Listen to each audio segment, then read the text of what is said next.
right, good morning. It is the 27th of July 2026. The main discussion today, Sifuna. What a weekend. What a weekend. Well, I'm telling you, look at all the headlines. Yeah. Not just today, Saturday, Sunday, and today it was just Sifuna. I think now you don't even know what you're going to be talking about next. Yes, Sifuna na tetemesha. Ametetemesha, ilikuwa storm. There's a day even all headlines were talking about Sifuna storm.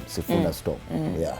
Anyway, karibu sana. This is TV47 Breakfast. My name is Fred Indemuli. How hot is a coffee where you are? Right. My name is Annie Odida. It's the very last Monday of the month of July. It has flown by so fast. So we're counting, is it 5 days to the end of July? Yeah. Mwaka inaenda kuisha, and then we'll be starting the Christmas countdown. Oh yeah, by the way. Christmas countdown walifikiria tiko mbali. Kidogo sasa tunahesabu. Acha nawaambia how many days to Christmas very soon. Right. We already almost done with the first month of the financial year. Yeah. Just like that. Wow. Beautiful. Just like that. Being the 27th day of July, they say it's International Safe Places to Work Day. Now, nasema not every workplace has the opportunity to provide a safer working environment for its employees. So yeah, today they're promoting the need for safe places to work. All right. Today, the 27th day of July. Yeah. Quite notable. Quite notable. You feel safe at work? Absolutely. Okay. Do you? Yeah, so do I. That's right. Let's take a look at the state of the weather at this point. But before that, keep interacting with us on our socials, TV47 Kenya on Facebook and on YouTube. On X, it's TV47 Digital. Be sure to tag us.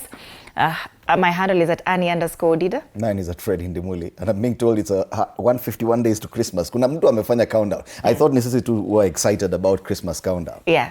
Kumbe tuko wengi. Tuangalie weather kunakaa vipi.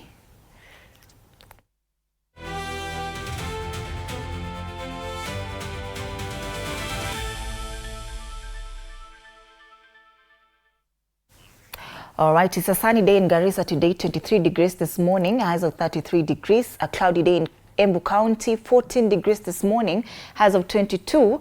It's a partly sunny day today in Kisii County, 17 degrees this morning, highs of 26 degrees. Mombasa, light rains expected today, 22 degrees this morning, highs of 28 degrees. It's also raining today in Siaya County, 19 degrees this morning, highs of 27 degrees.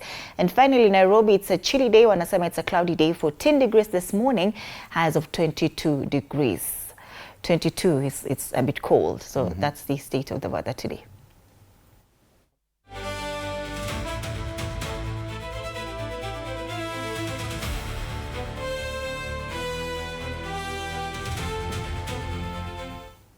Right, for some morning inspiration, let's get the quote of the day.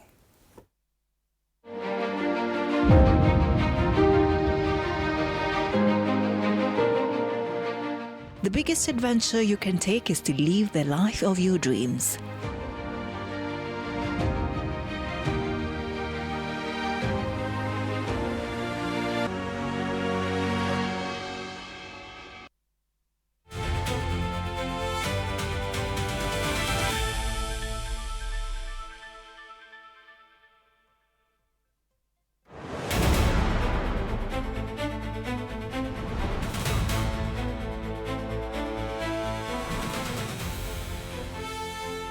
All right, because Sifuna is disrupting the political status quo. State of the Nation will focus on that today. This morning we'll be having Ishmael Nyaribo, advocate of the High Court, Rachel Omolo, who's a public policy and governance expert, alongside Dismas Mukua, political risk analyst. Sifuna. Do stand by for that, coming your way at 6:30. All right, so all the papers are just about Sifuna. Which one do you want to pick? Battle for Western. Let's start with the Daily Nation this morning. And they say the Linda Mwananchi Brigade, led by Nairobi Senator Edwin Sifuna, concluded a two-day tour of Western Kenya yesterday. On a day, President Ruto visited Busia, underlining the region's importance in the 2027 State House contest. In the 2022 elections, Ruto staged an upset by winning Bungoma, polling 25,000 plus votes that proved decisive to his presidential poll victory, with a razor-thin margin over his closest challenger, Raila Odinga. With the 5 western counties so far accounting for 2.92 million registered voters, the country's third largest vote bloc after Mount Kenya, Nairobi. The scramble for the region is well underway. The story has been captured on page 4, 5 and 7 4 pages. Battleground. ODM has dominated the region, but Raila Odinga's death has upset the status quo. Yeah, they say they want the Luo Nyanza region to return the favor that they've given the region for a very long time. And yeah, one side, President William Ruto addressing members of the public yesterday after attending consecration and enthronement of Dr. Vitalis Job Ikuru in Busia County. On the other side, it's a rally of Nairobi Senator Edwin Sifuna. Yes. The battle for the votes on Western Kenya, I think the breakdown down there is very interesting. That in 2022, there were about 2.62 million voters there. According to the current register, that number has gone up by about 300,000. So they're now 2.92 million. But by next year, according to IEBC projections, those numbers will have hit 3.36 million. So it's quite a huge vote basket. And now ukiona ile turnout ilikuwa hapo jana, just for Sifuna. Yeah. I've had a poem. There's one little boy who was got to the stage and recited a poem about Sisi ndio Sifuna. Yeah, so you're talking about 5 counties of Kakamega, Bungoma, Busia, Trans Nzoia, and Vihiga. Other quick headlines on the front page of the Daily Nation this morning. Harsh end for Adongo, who made Kenya proud. This is Daniel Adongo. His deportation from the United States closes a story that once ran on a pad possibility. They say it's a hard ending to a decade that began in applause and finished in a courtroom with federal agents escorting a man who had stood, however briefly, on an NFL sideline. Yeah, if you see that story is on page 3, if you see now the 2 pictures of the same man, it's a story you need to read. Someone has battled mental health issues. He was a rugby player, then he got to play in the American Football League.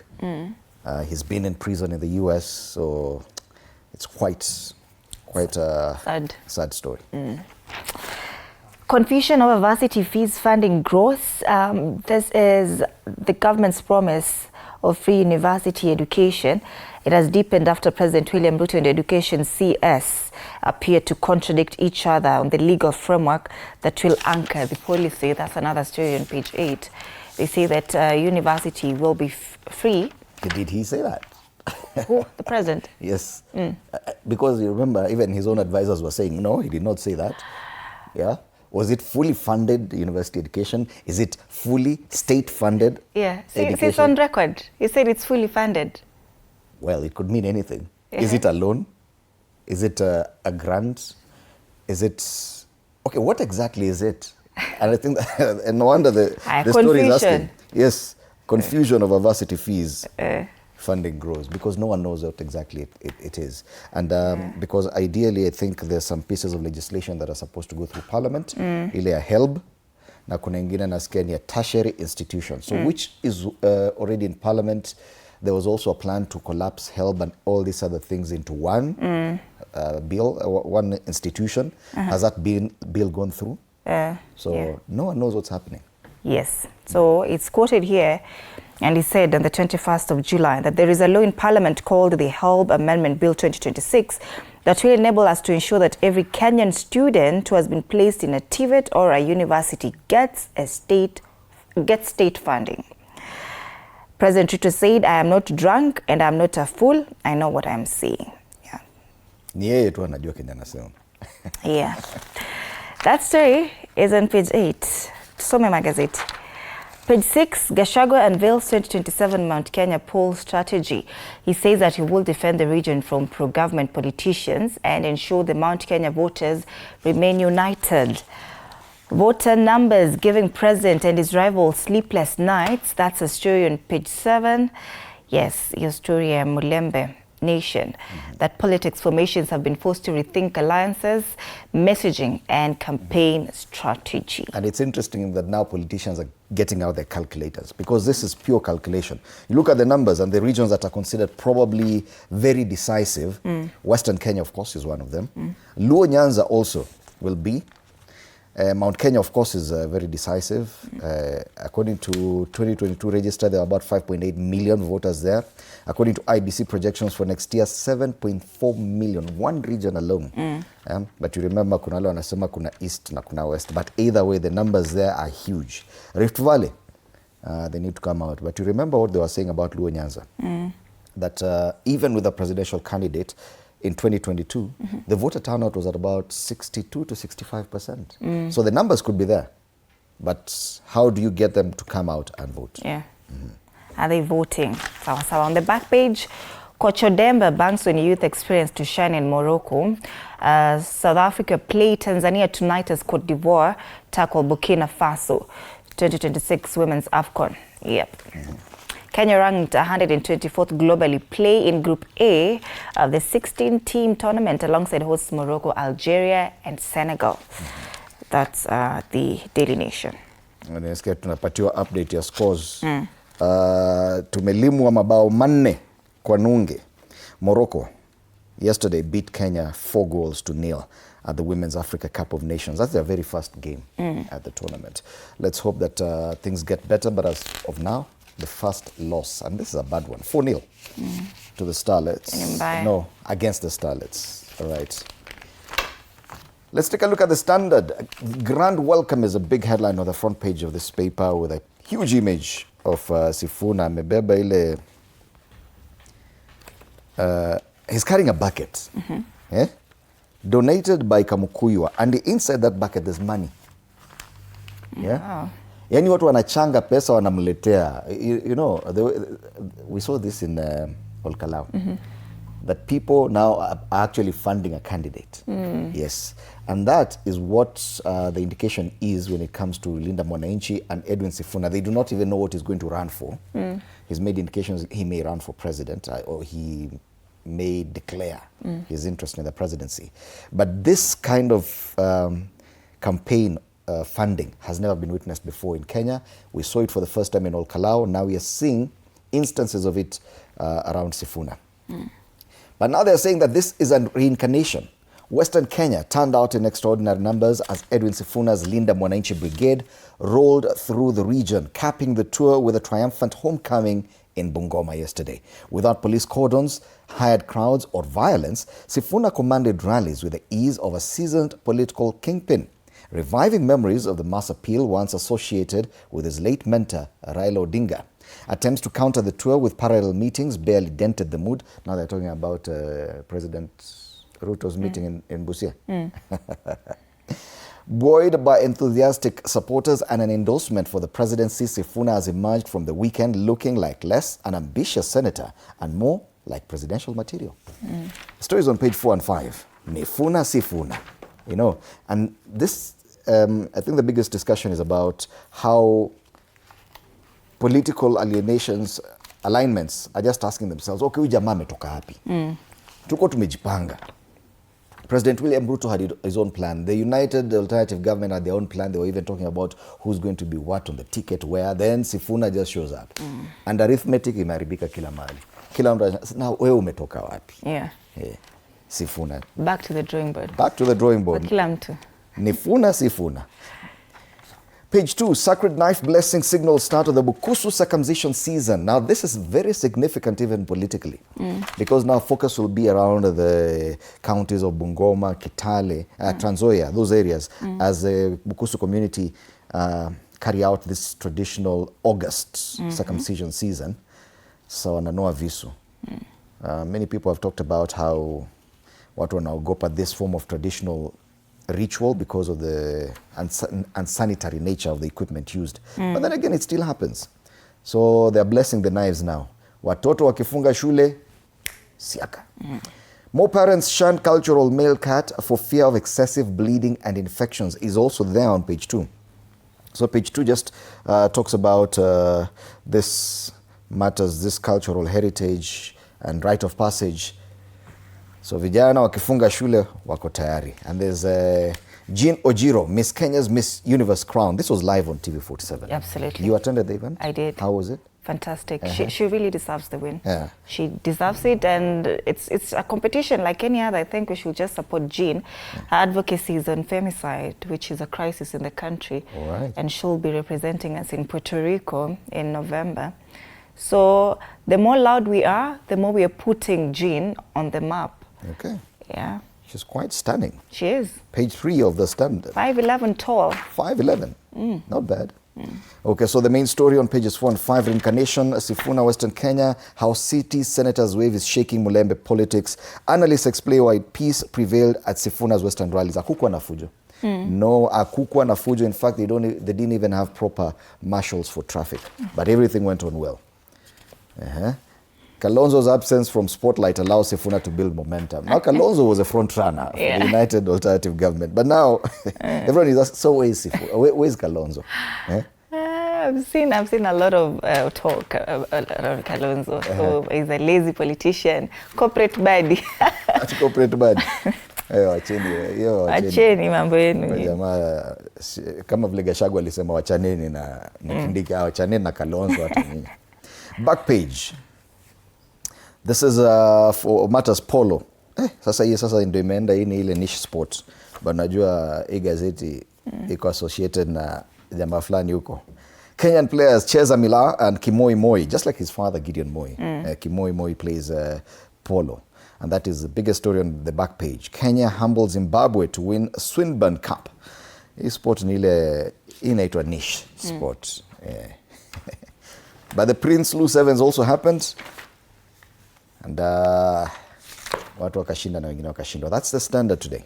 All right. People Daily, Sifuna rocks Ruto and opposition. It's a story captured on page 4, 5, and 6. The Nairobi senators' growing influence is forcing rivals and allies alike to rethink their 2027 game plan. So it's the same headline across the board. On the top strip, the politics of loyalty, how standing with Ruto shapes power and political survival. You know, now, especially for the United Alternative Government, Sifuna definitely will come with us. But the biggest consideration they had for him was, okay, fine, we can give him deputy. Running mate. Ametosha mboga. Hapa sahi, the talk has changed. Sasa ni, can Sifuna go for it? And that will change the arithmetic for everyone. Can you imagine if at all Sifuna is the main challenger for William Ruto? Yeah. On a ticket for president. Can you imagine? Can you imagine? Yeah. Just imagine. So trouble for everyone, not just President Ruto. It's trouble for everyone. Yeah. From the People Daily, let's take a look at the Star. Ruto woos Teso voters, Sifuna rocks Bungoma base. So, yeah. Hii picha wametumia ni ya nani? Hapa chini. Hii hapa chini ni ya Sifuna. Hapa juu ndio ya William Ruto, the president. Western Kenya is emerging as a major bloc. It has always been a major bloc. Lakini kuna ile kitu tunaitanga? Elusive Luya unity.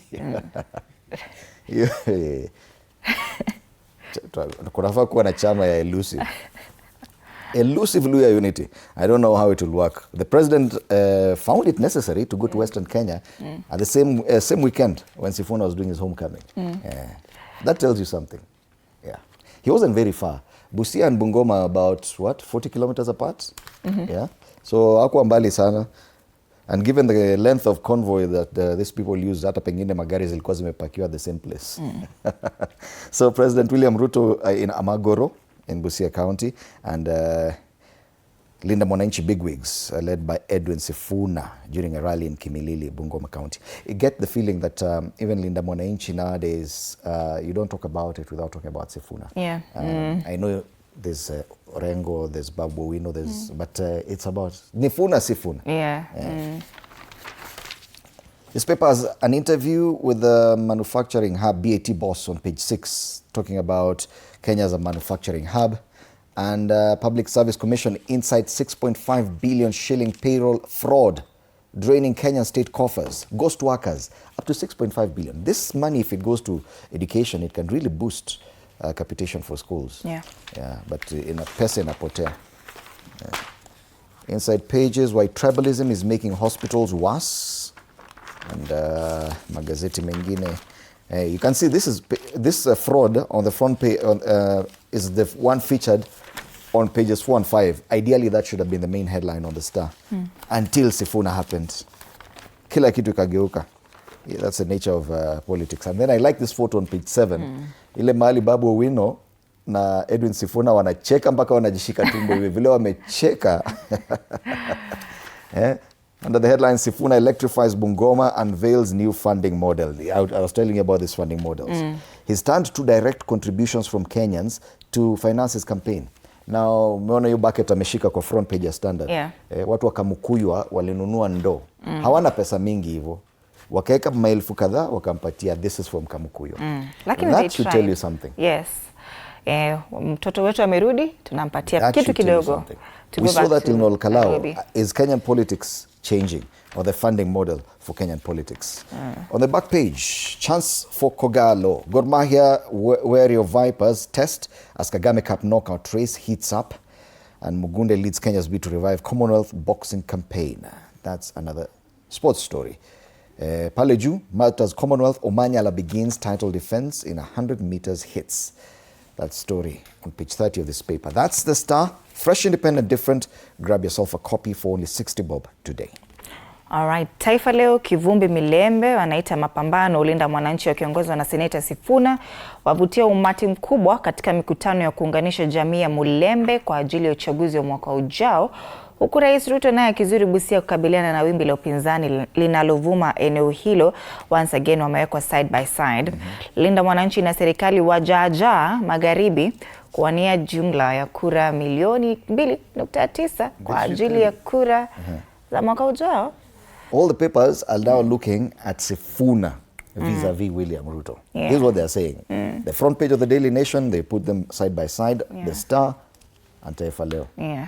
That's an editorial by itself. Tells you that sasa hata wale ule tumesema asiingiliwe sana. Yes. Huyo ni kama tumesahau sana. Vidokezo zaidi. Gachagua ataka DCP iwe chama pekee Mlimani. Wow. Katika kampeni zake Mlima Kenya Mashariki ataka PNU na DEP zivunjwe na kujiunga na chama chake. Habari kamili katika ukurasa wa pili. Duale asema hata afika mbele ya NCIC kwanza. Waziri huyo anashutumiwa kwa kutoa matamshi ya kukera akitaka Gachagua ahojiwe kwanza. He said without Gachagua hata mesikuji. Kama anakuja, Gachagua has to be there. Then what is NCIC doing? Kuna karikacha imeongelelea hiyo. Tutakuja kuangalia zaidi. ODM yataka UDA iunge kwa ugavana wa Nairobi. Alado anaemezea mate ugavana wa Nairobi hataki ODM igawane viti vya kaunti ya Nairobi na UDA. Yeah. Gazeti la Taifa Leo. On the top strip, Rais Senegal azindua chama kipya. Fei sasa kutumia chama cha Kire kupambana na wimbi la aliyekuwa rafikie Sonko. Alikuwa amevai na chama cha he got support from Sonko. Yes, because Sonko was not eligible to vie. Yeah. Then now wakakosana. Yes. Akamfuta kazi. Wabunge wakamwandika kazi. Yes. Sasa Faye baada anataka kurudi kwa siasa. Yeah. Alimwambia wacha Mr. kutoa sahi, Sonko alimwambia Mr. kutoa sahi. Tutangojea uchaguzi. Tutaona. Vijana wengi waangukia mtego wa ajira kimataifa ni habari katika ukurasa wa 3. Gazeti hili wanasema waathiriwa hujipata wakifanya biashara haramu kama kuigiza filamu chafu. Very, very popular. Yes. Very rampant now. And they're dirtifying even some of the common social media spaces. Yeah. Unafungua hivi social media unapata kunaendaje? Wacha utafanya watu waende waangalie. Huko wanajua tunasema nini. Business Daily haraka mystery firm buys 25% of SportPesa, exits share deal. They say in just 4 years the ownership of Milestone Games Limited, the holding company that operates the SportPesa brand in Kenya, has moved from being dominated by a few Kenyan tycoons to being led by UAE registered company. Right. Ronald Karauri's direct stake at 3% from 13.4%. That is SportPesa CEO Ronald Karauri. He's at the center of this story. This story is on page 2. And licensed digital lenders denied right to pursue unpaid loans. Yes, that Nairobi Small Claims Court has struck out 2 debt recovery suits because the digital lenders seeking the unpaid loans were not licensed by the CPK, setting a precedent in tackling the non-performing loans. So hii kama uko na deni wasikukujie kama wako registered na CBK. Yes. Pole kwao. Yes.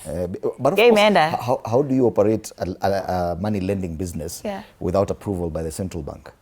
Actually, most of them are not approved by Then CBK. they cannot and should not go after people who've not paid. Yeah. Well, okay. On the ticker, Treasury bows to pressure cuts capital limit for crypto firms.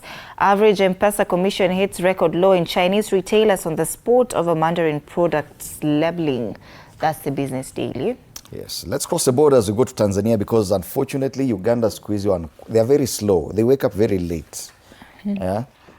The New Vision wako bado gazeti ya weekend ndio iko available. Anyway, in Tanzania, what lies behind ABSA NBC merger? That's the Citizen talking about merger of these banks. The Bank of Tanzania says it has no objection to the proposed merger between ABSA Bank Tanzania and National Bank of Commerce NBC, but says the South African banking group has not engaged the regulator on the matter for more than 2 years. You realize something, and this is a trend across East Africa. South African banks are buying East African banks. Yeah.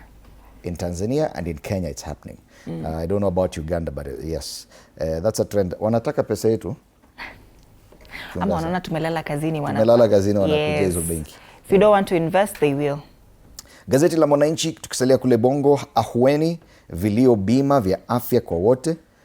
Wanufaika waeleza walivyopunguziwa mzigo wa gharama, lakini changamoto kubwa ni kosekana kwa huduma za vipimo na dawa. Serikali yatoa ufafanuzi na mikakati kuboresha huduma. Ni kama tusha. Inasema tumepunguza nini, lakini watu wanasema lakini hizo services mbona hatupati? Watuhumiwa wa kesi za ugaidi wafikia 130 kule. Na gazeti la Mwananchi kule Tanzania, masuala ya afya na bima ya afya na kwingineko, merger between ABSA and NBC of Tanzania. Haya ni magazeti ya Tanzania. Kule Uganda vile walifunga Daily Monitor, ni vigumu kujua nini kinaendelea kule. Haya, turejelee nyumbani tuangazie karakacha sasa. Ile ya kwanza ulisema ya Daily Nation. Yeah, NCIC has been captured here as a dog which has buried its head in the ground, the sand, yeah? It's watching government and the opposition giving inflammatory remarks, lakini doing nothing about it. Both of them are throwing jabs at each other. Alafu ukisema mmoja anasema ita huyo mwingine pia. Yes. Ndio nikuje. NCIC doing nothing. But the NCIC, you know, we've been talking about all these Chapter 15 commissions in Kenya. EACC, NCIC, nini, IEBC, ni kama zote zina shida mahali. All of them have a problem somewhere. We need to rethink about these commissions. Those people earn a lot of money from Kenyan taxes. What exactly do they do? Wameandika secretariat, wameandika commissioners, magari mpya kila mahali. They rent offices, but what exactly do they do? Yeah. The one on the Standard, the cartoon on the Standard, kuna mahali Wakenya wanabeba watu wengi bana.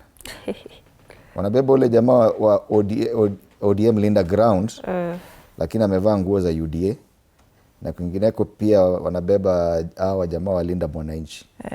It's the Kenyan carrying them either way. Shida ni yako tu. The one on the this is the Star. The race to become the dominantly a political leader. Imekuwa captured here, ni kama cockfight. Yeah. Kuna rivalry, kuna jostling for supremacy. Ukatuni sanataka kusema nini? Sisi ni kuku. All Luya leaders are there. Kwani ampendi kuku? They've been caricatured as chicken. Yes, cockfight. All of them. Hapana bwana. Alafu kuna wengine ni vifaranga. Salasia ni kifaranga hapa. Hata Cleo Malala amekuwa kama kifaranga. Yes, so ni kama kuna competition hapo. Who will emerge the region's undisputed political king? What has happened is that there are two cocks that have just come in and they're chasing away the cocks that were there. Yeah. Musalia Mudavadi na Weta hao wanatoka mbio. Kuna new cock in town. Sifuna natembea. Tawe. Salasi anaangalia tu pale ni hafaranga, hata si kifaranga. Ukisikia Manu akisema atasema ni hafaranga hapo. Yeah. All right, the cartoon on the People Daily. Sifuna and Osotsi have been caricatured here as oranges that have been swept out of the ODM house by party leader. Anasema they are no longer juicy. These are oranges with no juice. Are they though? Sasa unasikia wanatetemesha. They don't have juice for ODM. For ODM, for Linda Ground. They're not nice oranges. That's a cartoon of the People Daily. All right. So there's a report by Tifa. Did you see it? Yeah, I saw it at the weekend, something like that. Yeah, most supporters, ODM supporters, are going towards the Sifuna side, the Linda Mwananchi side of ODM. Yes, now I remember that even Sifuna has outpaced Kalonzo. Yes. In as far as the popularity. He's only second to President William Ruto with 14%. Kalonzo alikuwa 13, and he was even 13 on the other poll. Track. Yes. So this one he maintains 13. Sifuna is now at 14%. Yeah. Where? Nifuna, Sifuna. Weka mawe. So these are the biggest discussions this morning. And just before we take a break, let's take a quick look at the traffic situation in Nairobi today.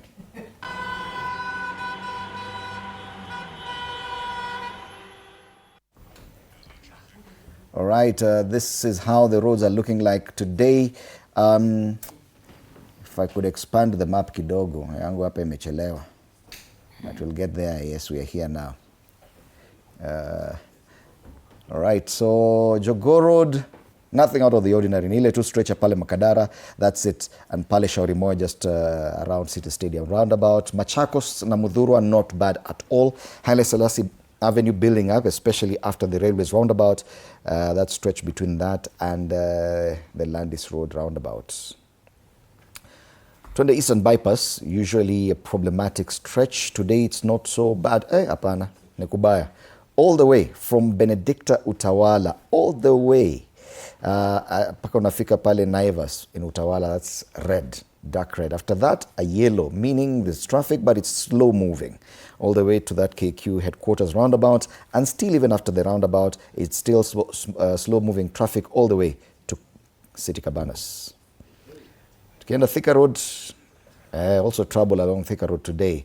The first signs of trouble emerge immediately you get to KU, Kenyatta University. Once you leave that interchange at Truro, KU, there's traffic there, slow-moving traffic, past Githurai, bits of red there, more red before you get to Kasarani.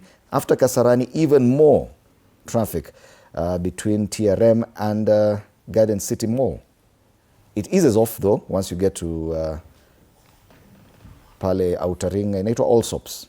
Then starts building again immediately after KCA University. That whole area, Survey, Utawala, yote, traffic. This has impacted Kiambu Road somewhat, meaning that traffic on Kiambu Road starts at the DCI headquarters all the way down that Muthaiga Valley into the Pangani interchange. The other side of town is not so bad, no problems at all on Gong Road. You can see even Wayaki Way into town is looking good, green all the way. Mombasa Road as well, all the way from the airport into the CBD is good. So Thika Road a problem this morning, but tunajua hiyo ni kitu ya kawaida. Watu wa Thika Road hata wanaelewa. That's the Monday morning traffic.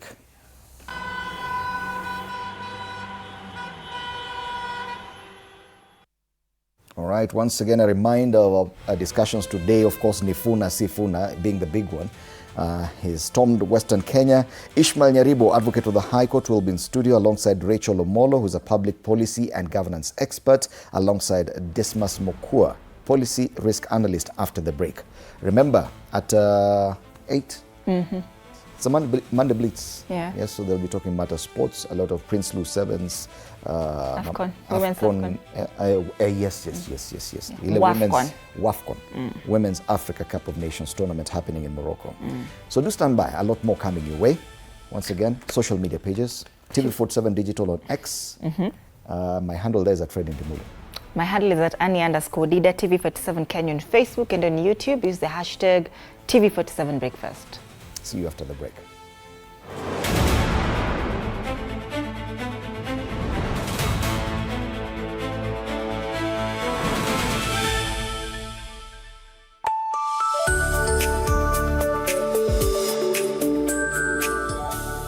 Sundays at 8:30 p.m.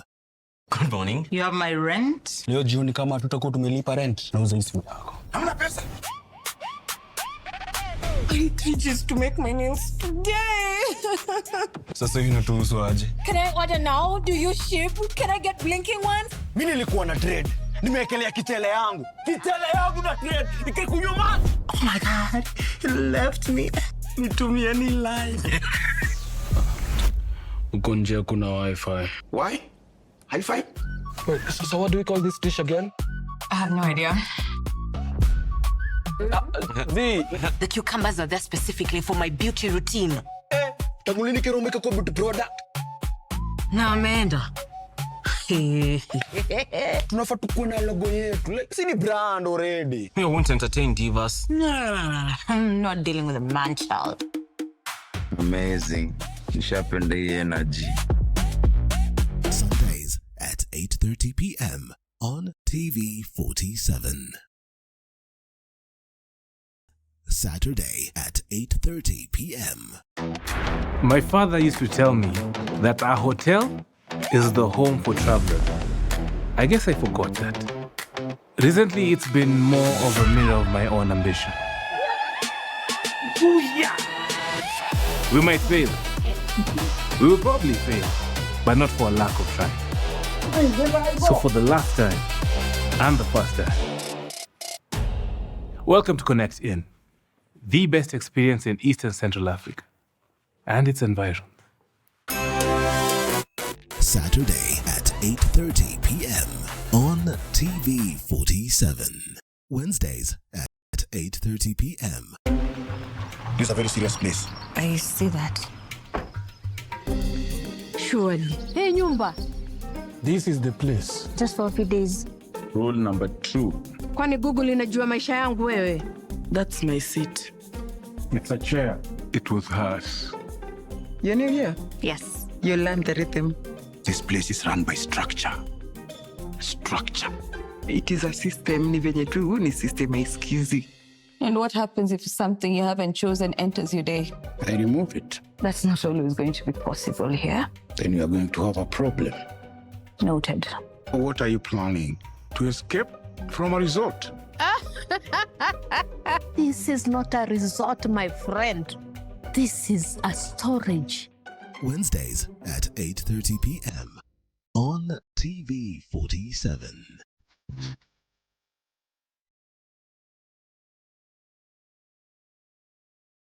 Nairobi, where the hustle never sleeps and neither do the scammers.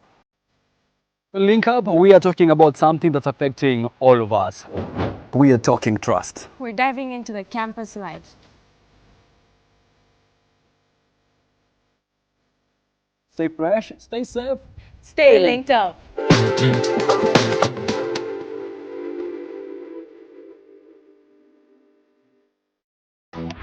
My father used to tell me that a hotel is the home for travelers.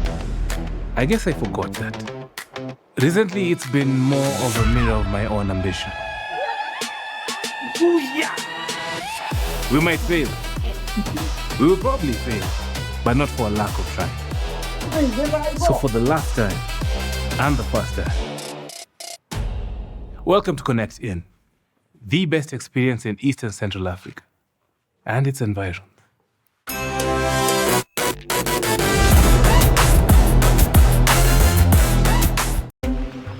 This is a very serious place. I see that. Surely. Hey, Nyumba. This is the place. Just for a few days. Rule number 2.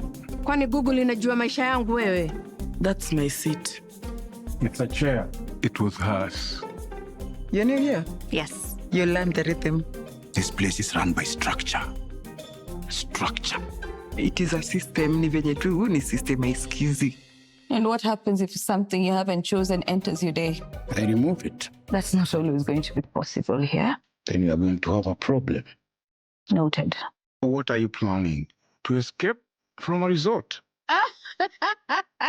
This is not a resort, my friend. This is a storage.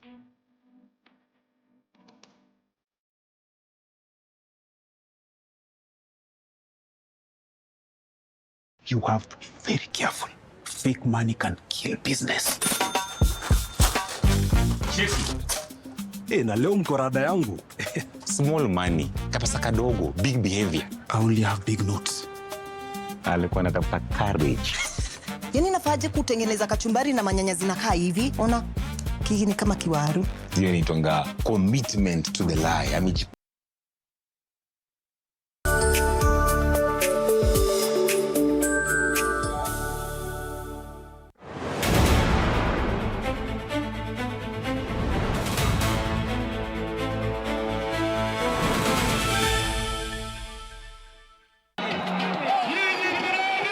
What began as a homecoming quickly evolved into a powerful political statement. Tumejaribu kupambana.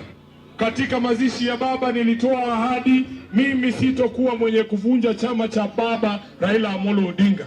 Nikisimama hapa Bungoma, I am very proud kwa sababu I kept my promise to my boss. Ni wao wamenifukuza mimi, sio mimi nimevunja chama cha ODM. Alisema hali ya maisha, gharama ya maisha itasushwa iwe chini. Gharama ya maisha iko juu au iko chini? Long before the main speeches, supporters packed Bungoma's poster grounds after escorting the Linda Mwananchi caravan through major towns, signaling one of the movement's biggest show of the force yet in Western Kenya. This time round, our brothers, washemeji wetu kutoka Nyanza, I'm calling upon you, kama kijana ambaye alipigania Raila Trans Nzoia 2022. This time round, msimame na sisi. Ama namna gani? Hamwezi kuacha sisi muende kwa Kasongo. Hiyo haikubaliki.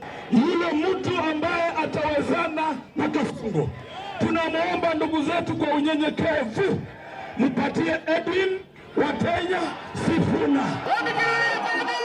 Taken to the podium, Edwin Sifuna declared that the Linda Mwananchi movement had outgrown regional politics, insisting it was now a national campaign aimed at offering Kenyans an alternative leadership ahead of the 2027 general election. Kusema ukweli, Ruto hana njia ya kurudi ndani ya State House. Hana njia. Na nyinyi nataka mkae ngumu, mkae ngangari.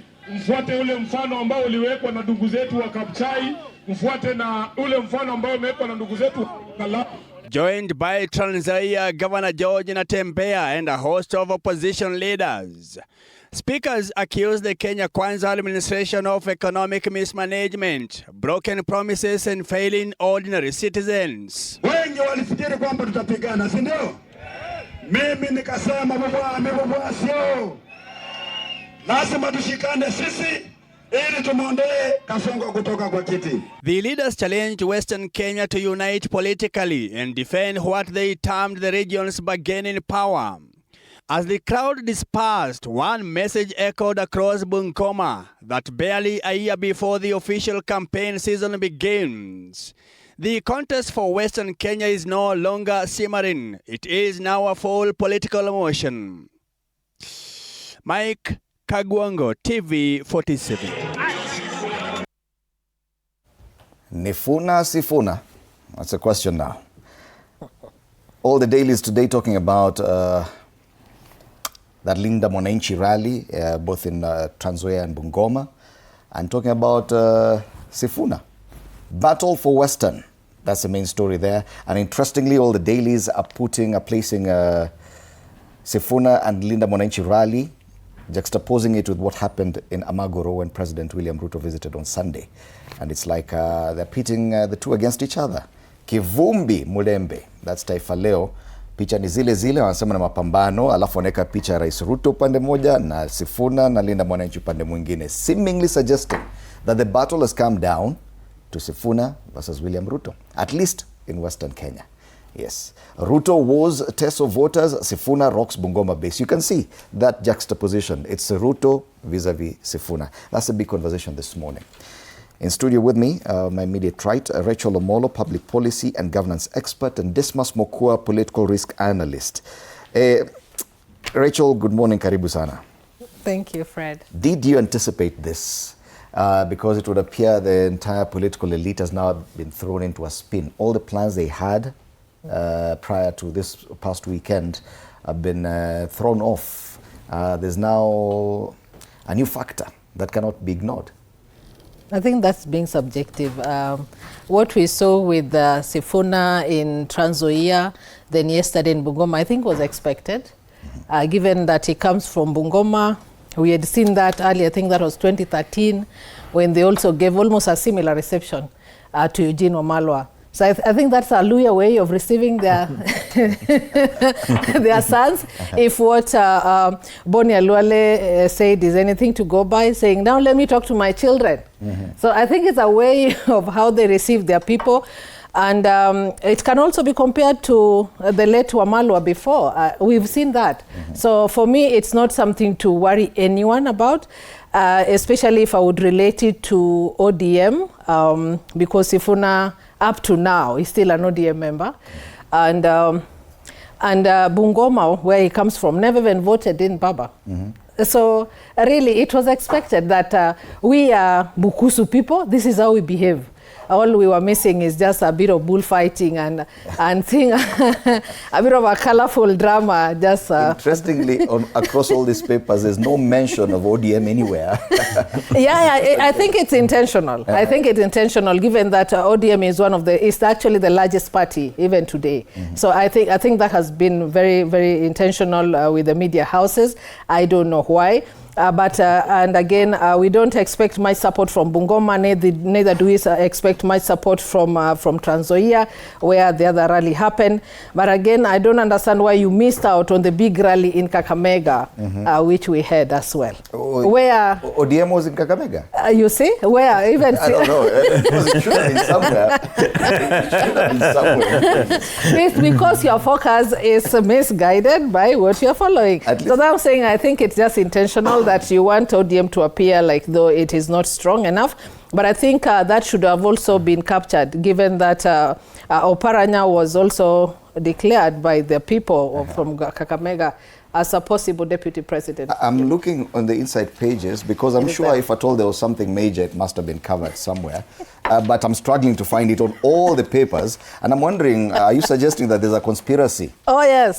To give ODM a blackout? Because no one is talking. Okay, Aladwa, ODM lazima iungwe mkono. Inside, uko page 4 ama 7. Yeah. Are you aware that Oparanya, now they're pushing Oparanya for deputy premiership? I've heard about it. Yes, that was yesterday in Kakamega, and it was actually a very big rally as well. So if you missed out... Oh, yeah, it's there. It's definitely there. I found it. Page 5. Page 5, there's a small story here about why is it becoming small? Ruto dangling goodies in Western amid calls for Oparanya to be DP. You see, it's not even the main story there. It's the president that's the main story, and then they add Oparanya as deputy president. But if you are to look at that rally, it was as big, even probably bigger than the church event that happened in Teso. In Teso. Yeah. Dismas, and allow me also to welcome Wakili Ishmael Nyaribo to the panel. Karibu sana, Wakili. Dismas, what is your assessment of what happened yesterday? Because, and even Saturday, in as far as ODM is concerned, one, and the battle for Western Kenya. Well, you know, for somebody to really understand the media coverage the last couple of days, they need to socialize with the works of Linjiru. Because it's a very rare occurrence for all newspapers in Kenya to have the same headline and to have the same theme, and for battle-hardened journalists like you not to follow the conversations around ODM, especially what happened in years. I've seen you struggling looking for it. Yeah, so it means that the media has taken a particular position, or there is a certain force. Like, for instance, the question one may want to ask is, going back to history, you recall at some stage the late Ken Matiba was seen to be a very powerful politician. People had formed the impression that he was going to come to Kenya and rock the boat. But to elevate him and then leave him to drop down and bust his tummy, he received a very solid reception. I recall that is when I was just completing high school, and people said, this is the man who is going to be the president, let the people decide. And a couple of days later, he was very surprised when everything got disintegrated. So one has to ask whether there is a common denominator in all that is happening. But again, taking a divergent view from my sister, it would be very naive for any politician to assume whether this thing has been, whether there is a force behind this or not. It would be very naive for one to assume that Mr. Sifuna is not going to be a factor in Kenyan politics moving forward. Of course, it's going to be a factor. It's going to move the needle. But what he must do is come out and answer 3 questions that people have been asking him. That are, number one, with this national visibility, and it's become part of the national conversation, how will it translate this brand into a political asset that can bring out the votes? Because having visibility, having a national conversation, but without necessarily translating it to a political asset that can bring out the votes is a complete waste of time. Then number two, he must answer to some suggestions made by his other members from ODM. They're suggesting that there is a powerful force behind him, and they've mentioned the name of retired President Kenyatta as the force behind him. He also needs to offer clarity as to whether or not, in fact, it is his own man or there is a force behind him. Because you and I know that a pay bill number for Safaricom cannot power an election. You recall Raila Odinga and Kalonzo Musyoka attempted to do it. It was a successful failure. Justice Maraga attempted to do it. It was a successful failure. And this one, of course, it cannot power a campaign. And then also a governance question arises that if you want to transform Kenya and you say that Kenya has been led by corruption and you're doing a fundraiser, should there be some sort of a corporate governance structure around it? Should the resources go to your name or do they go to another person? And then it would also be politically naive for anybody, based on what happened on Saturday and Sunday, to write off Musalia Mudavadi and Moses Wetangula. If you see anybody saying that the two are spent forces, then they're very naive and they don't understand Kenyan politics. Because those two politicians, just like President Ruto and even Mr. Rigathi Gachagua, they are experienced, they know how to navigate the Kenyan political space. You give them a lemon, they convert it to a lemonade. And a popular saying is that they're like wounded lions. Mm-hmm. When you see a wounded lion, be very, very, very, very careful. But I'm not talking about Mr. Rigathi Gachagua, who is somebody that every Kenyan should be worried of. Without effort, he has actually frustrated multi-party democracy within Mount Kenya. And we'll come to that. Yeah, anybody wants to speak about that. You know, that is a very critical issue that we cannot afford to ignore at any time. We'll come to Rigathi Gachagua and what's happening, the larger United Alternative Government, but focusing on Sifuna and this momentum that now appears to be picking up. Very many people have dismissed him earlier and saying that this is just a wave, it's going. But this wave is growing and it keeps growing. Even Disma says he expects it to dissipate after a while. But is it anytime soon? It's only a year to the next election. Yes. Yeah. Thank you for having me. And the issue here is actually the past is fighting and the status quo is crumbling. And you can see concerted effort to make sure that Sifuna does not appear anywhere in the major political tables. It started when they removed him from the ODM party as Secretary General. They are following him every single day until the media has actually realized that Sifuna is not a force you can ignore. And now they have decided to give him his flowers and attend to him to see whether what my good friend Dismas is saying, whether he will actually, with the time, dissipate. I don't believe so. The truth of the matter is that Edwin Sifuna has come into the political fore. He's been there, but the moment, the current awakening has disturbed every single status quo politician. Because you see, this is a young guy who comes up and says, when Wetangula is speaking or Ruto is speaking or anybody who has been in this space for that matter, he quickly dismisses them with objective, rejection.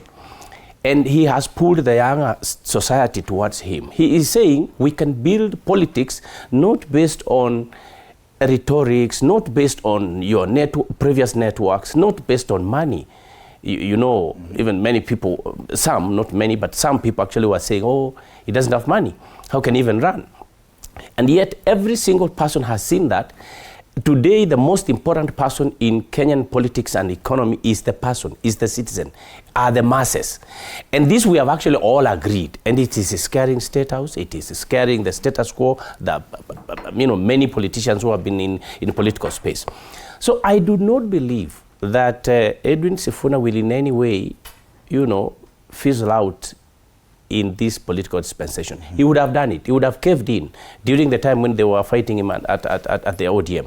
And Fred, to talk about, ODM's popularity, largeness, and who they are, there is always what you feel it is, and there is reality at the ground. Who's talking about ODM? I'm struggling to find... Actually, when I came in, I just came in, I found there was an issue that there was a big ODM event, or like there was something like Kakamega and Oparanya. The Oparanya introduction is the status quo fighting. That is what I said, the people who have run the political space are actually quite scared. You see, if you look at Oparanya and how he gravitated around the former prime minister, and then how later on again he has joined the broad-based government, there are people who do that. There are many people who find a way of never disappearing from the political scene. They would side with anyone who comes, and then they read the policies and they like them. Then the other opponent who comes in with totally different policies, again they agree with that person, because they do not want to fade away from the political scene. And that is what Sifuna is bringing up through Linda Mwananchi, by the way, by saying that it is about the people. Linda Watu. It is not about I have to build my political career until death. He is actually bringing that element of Obama, where he says, if you have served 2 to 3 terms, honestly, what else do you want to hang on for? I mean, you can go home and other people can come up and serve the nation. Yes. And back to you, Rachel. They say it is a battle for Western. Yeah. And as you rightly put it, even ODM had a big event in Kakamega. How big it was is debatable. But you can see that this is not by accident. That at the same time that this weekend, where Linda Mwananchi had already declared they would have a rally in both Trans Nzoia and Bungoma, the president found it necessary to go to Teso in Busia, just the neighboring county. Then ODM found it necessary to have the declaration that they would want Oparanya as the president's running mate in Kakamega, a few kilometers away. This is definitely a battle for Western Kenya, but one person has emerged and been featured on the front page. Do you agree that, yes, there's someone who's out, and yes, we do have the front pages of the papers yesterday, on Sunday. They both had the same headline that Dismas was referring to. Sifuna storm. Yeah. Yeah, and you're saying that probably Lee Njiru used to do something like this. It's 2026, anyway. First, allow me to just correct you and bring you to perspective, being that I'm an Anglican, ACK, and that's the church that the president visited. Our calendars are really pre-planned. We also know who is visiting when we have such occasions like what we had. So I don't want to look at the president attending the church function at Teso like it was just an isolated case, and he probably did that because of the rally in Kakamega. You'd be shocked that probably he got that invite 3 or 4 months ago. Yeah, so I think purely coincidental. Yeah, it's purely coincidental. Okay. Yeah, and it happened. It was a good coincidence at that. ODM did not declare Oparanya as a proposed deputy president, but the community, that is the Kakamega people, hoped that ODM would look at him like also a possible running mate to the president. It wasn't an ODM declaration. However, I know Jeanette spoke about it, the party Secretary General Catherine spoke about it, and the larger Luya community were there and they spoke about it.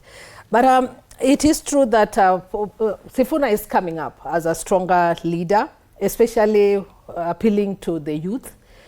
And the Western reception that we saw, the level of support that the people of Trans Nzoia showed, I don't want to look at it as Sifuna, because it is the host that makes some of these rallies as successful as we see them. So the Trans Nzoia one was for Natembeya, and he did mobilize people, and he did a very excellent job at that. The yesterday one was for Kalasinga and Ososi, together with Babu Owino. They equally did a very good job. So Sifuna, yes, is a wave. We are yet to see, but we have seen many of this. Look at how the rallies have been coming, and I think the Trans Nzoia, the Bungoma one was the largest so far. So probably it's progressing well, but time will tell whether this can actually translate into him being a possible presidential candidate for whatever function. Remember, there's a lot of fighting also within their party, the so-called Linda Wananchi team, leadership issues where we saw even Babu Owino being pushed aside. So it was a Sifuna moment. It was a Sifuna Bungoma declaration. It was, for me, I want to look at Bungoma as a divorce welcome party. That even though you look like, though these people did not like you, as you are our child, yes. We love you. We want to show you love. So it was just, for me, it was a divorce welcome back party. That I don't want to really translate it through all these people really support Sifuna. Even you, who possibly me, I would have still attended the rally, but doesn't mean that I support Sifuna. So I don't want to look at it like, because massive people came, all these people support. We saw BAMBA hold serious rallies, especially in central Kenya. And all those things never translated into anything. So got 1 million votes from there. No, really, looking at the massive rallies vis-a-vis what you get, let's even look at Olkalau. So does right. So I don't want to look at it that the massiveness or how big a rally is, that literally translate to your support. I think that will be deluding ourselves, and I don't think if that's all right. Let's take a short break. We'll be back to continue with this kind of disruption that Sifuna is causing, and even the new way of funding politics in Kenya that we saw parts of it in Olkalau, and now we're seeing it in Western Kenya as well. You're watching TV47 Breakfast.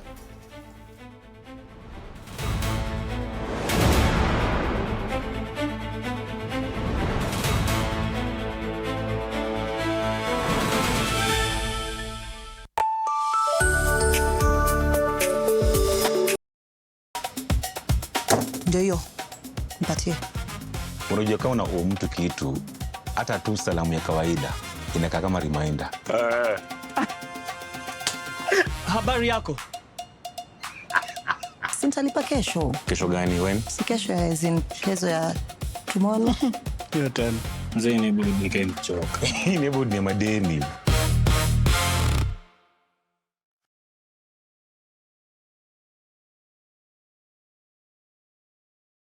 Tuesdays at 8:30 p.m. You have to be very careful.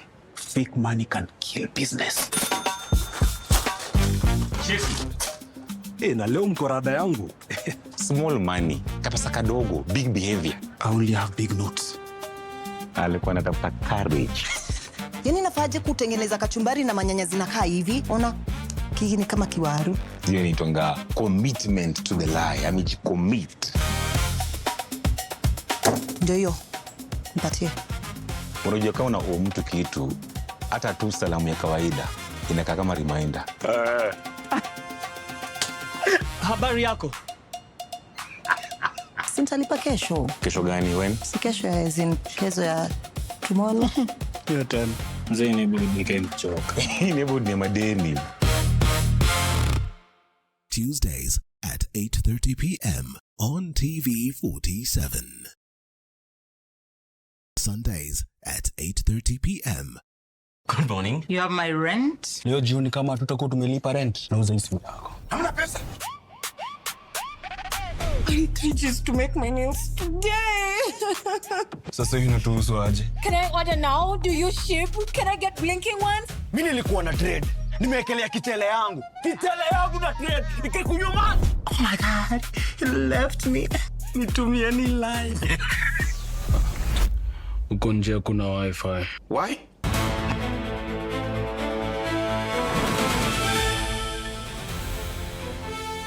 All right, Sifuna.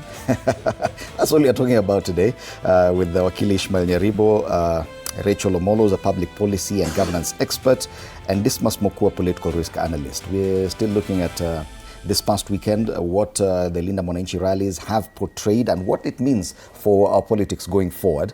One of the most interesting things I've seen is this photo of Edwin Sifuna on the front page of the Standard holding a bucket, which appears to be having currency notes inside. Yosio Mandazi, this is money donated by Kamukuywa. Kamukuywa is one of those villages, Nambua pia sio Machungwa. It's one of those villages in, I think in Likuyani. Yeah, no, in Bungoma. Yes, Kamukuywa, yes. So this is something that we witnessed in Olkalau. Dismas, I know you wanted to comment about what Rachel had said, but you also get to answer this one. That we're now seeing a new style where people show their support for their preferred candidate by actually giving them financial support. It may not be immense, it may not be decisive, but that we've not seen Kenyans giving. It's been vice versa. Well, this one is very symbolic, and in my view, it's a very powerful signature from an optics perspective. Again, you remember, I can't recall whether it was in Kericho during the last election, where there was a candidate for governor who said he didn't have enough money and he was a teacher at a university. And when he was campaigning, he was making his final submission, he was almost crying. And then the voters told him, calm down, we'll actually finance your campaign. They gave him resources. But the tragedy is a few days later, after he took office, then people started regretting and they've attempted to impeach him. And the same thing happened in Olkalau. People were giving resources, which is a very good thing. When people have a certain candidature, they'll give resources. Now, as my sister was talking about Olkalau, if you look at those crowds for UDA, people were literally packed to the rafters, and they received cooking gas, they received boats, and one wonders whether it was actually necessary to have boats in that part of the world. They received all manner of gifts. But when it came to the material day, when they were casting the ballot, they took a very divergent position. In fact, some people were saying, wait a minute, how much money did you spend for these campaigns? I understand a senior person in rank within the administration said that it was about 100 million.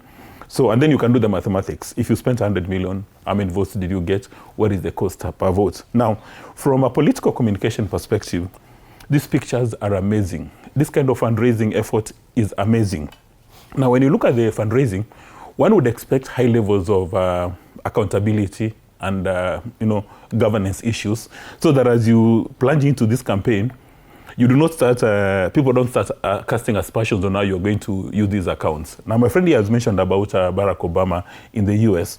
The levels of transparency are very high to the last coin, and one would expect that not just from Sifuna, but all presidential candidates. Like yesterday, I remember a senior person from ODM indicated, wait a minute, during the impeachment of Mr. Rigathi Gachagua, we were given resources. So these are the kind of moments we need from the politicians when some of them are pushed into a corner, or when the status quo is threatened. We'd like them to reveal all these things, because President Ruto is on record as having said, wait a minute, the National Assembly and the Senate, sometimes before they pass motions, they like to see the color of money. And on receipt of a khaki envelope, they vote in a particular direction. So let's have more senators coming out, as Mr. Junet Mohammed has indicated, and find out who actually gave them this money and what was the input of this money. We do have that clip where Junet Mohammed is talking and making reference to someone whose name he did not mention, but he was talking about someone who built a house that he felt was not worth the kind of money they received. Let's listen to what he said. Wakati tulikuwa tunafukuza Gachagua kazi, kuna kitu ilitembea hapo huko bunge. Wacha niseme ukweli. Kuna kitu ilitembea nini? Na accounting officer alikuwa mtu anaitwa Aaron Cheriot, ndio alikuwa accounting officer. Wengine nimeona wanarukaruka hapa, walikamata hizo vitu na hawakujenga boma. Tafadhali, kila saa impeachment haikuji. Kama umepata kitu kwa impeachment ya Gachagua, tafadhali jenga boma mzuri. Ile boma nimeona na pesa ya Gachagua haitoshani. Kuna hisabu imepotea. Mambo ya kuharibu pesa yako na watu yellow huko Nairobi. Unapeana pesa kwa wa yellow huko Nairobi. Lete pesa hapa chini bana. Tumeelewana? Wale wanajua ile kitu mimi naongea, wanajua. Sijaona marupurupu na malipo ya hiyo impeachment, sijaona kama imefika Bungoma. Ile nyumba nimeona juzi hapa, hiyo ni nyumba, hiyo mabati haifai kwa mabati kama hiyo. Haifai mabati kama hiyo. And Rachel informs me that that's a rally that was in yes, you should have looked at the agenda. It would appear that even at that rally, the focus was still on Sifuna, because he was making reference to Sifuna. Yeah. No, so that I buttress my point, and my friend comes in. Very briefly. Yeah. This statement by Junet Mohammed is most welcome, because times above number, people have said do members of the National Assembly and Senate and County Assembly receive money? Do they actually receive khaki envelopes? And when President Ruto said this, people said, well, I mean, it may not be accurate. But this one now is confirmed. So does it mean... As a minority leader. Yeah, does it mean, and he has named accounting officers. I don't know whether he meant accounting officers or counting as Kwesabu. So I don't know what he meant. But again, it raises fundamental questions. There is the National Assembly and Senate and county assemblies. Those three powerful bodies, are they loyal to Kenya's national and public interest, or they are loyal to pecuniary interest? Now, if they are loyal to pecuniary interest, does it mean that any Kenyan with money, or even a foreigner with money, can actually turn these two houses plus the county assemblies upside down? And I know it's a different conversation because we're still trying to tie it. The reason why he said all that was because he was trying to throw salvos at Sifuna either way. But nonetheless. Fred, Kamukuywa village has now shown that Kenya is very intelligent and smart. Voters are very, very informed. Now we have moved beyond the question my friend Dismas has actually asked. Does it mean people with money? Does it mean parliament receives? Now Kenyans are intelligent and very smart. They have known that you up there go to the National Assembly, go to the Senate, and you eat a lot of money. Now we are beyond that. So they are telling Sifuna, and they also told the president in Olkalau that it's okay if you bring the money. Ambwere from Western Kenya, businessman, also shut down Atuoli. He told him, you are talking too much about money. If there's money needed, okay, I can come in and support. So we actually should move with the masses. Tumetoka hapo. We are not worried about who has the money. We are worried about who has our sentiments at heart. And you mentioned Ambwere, the businessman in Western Kenya, Yes. a famous businessman. Yes. Once ODM withdrew the car that was said to have been given officially to Edwin Sifuna as SG, he donated 3 similar cars to Edwin Sifuna. Right, let me just finish my point. So that now when we go to the villages and people around tell you, oh, niweke kitu kidogo, nipatie hii, that is just for probably a way of bonding with the politician. The real point here is we are aware you may not have money. We will vote according to who is close to us, who is willing to pick up and carry our problems and our aspirations. Once they find that to be Edwin Sifuna or anyone else, they will actually vote for him, my friend, despite who has money. And here, of course, the public, the opposition, let me say, are coming against the president of Kenya, who it is perceived that he has actually prepared for how to handle 2027 campaigns and how to defeat whosoever the opposition, picks up. Yes, the president can beat whoever may be picked from the opposition, but it will not be based on financial strength. That is the point. Let me say the little people, if I use that term sparingly, that is the point the masses are making to the country. Yes. And talking about money, because everyone, even the critics who are dismissing Edwin Sifuna, feel that he cannot mount a presidential campaign. He has made a declaration, yes, I can go for the presidency. How serious he is, we still do not know.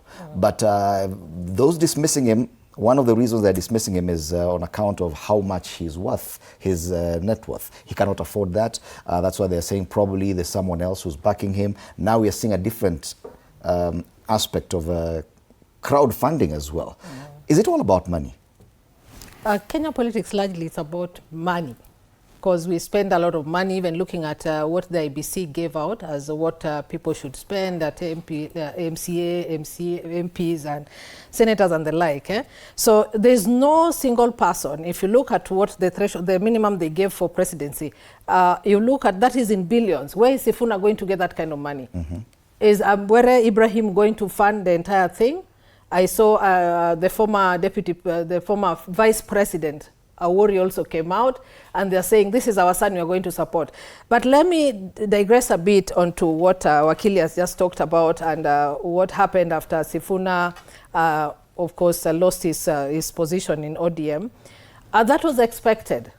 And I don't think if it would be right to say that we took the car back, like kunyanganya mtu, The constitution of ODM is very clear on what happens when you vacate an office. If you are in possession of anything, you're supposed to surrender that back. So that was expected.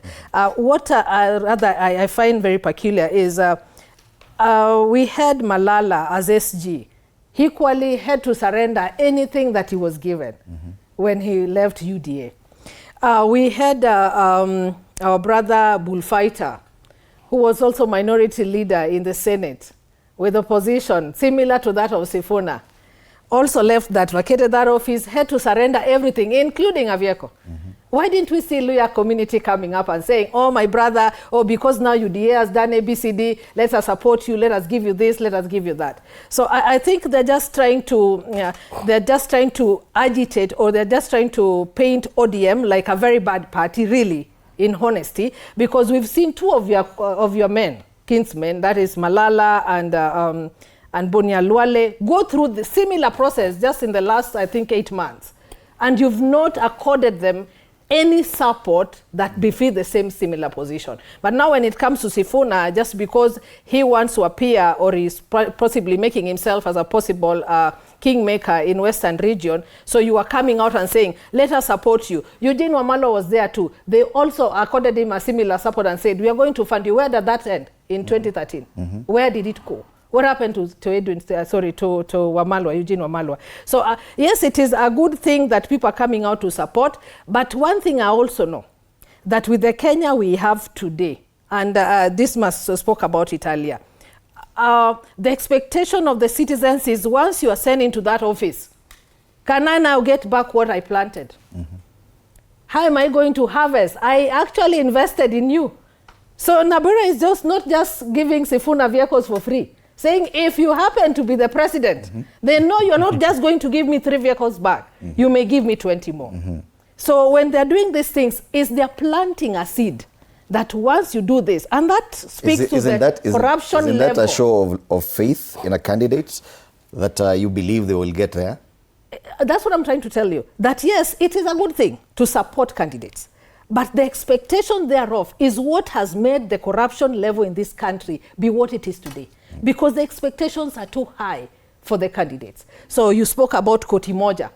Now, why is he being recalled? Because he cannot meet some of the promises he made. That once I get you here, then what happens? I will give you this kind of contract, I will do this, I will do this, I will employ your community and all that kind of... Then you realize, oh, it was easier said than done. So we should be wary as Kenyans.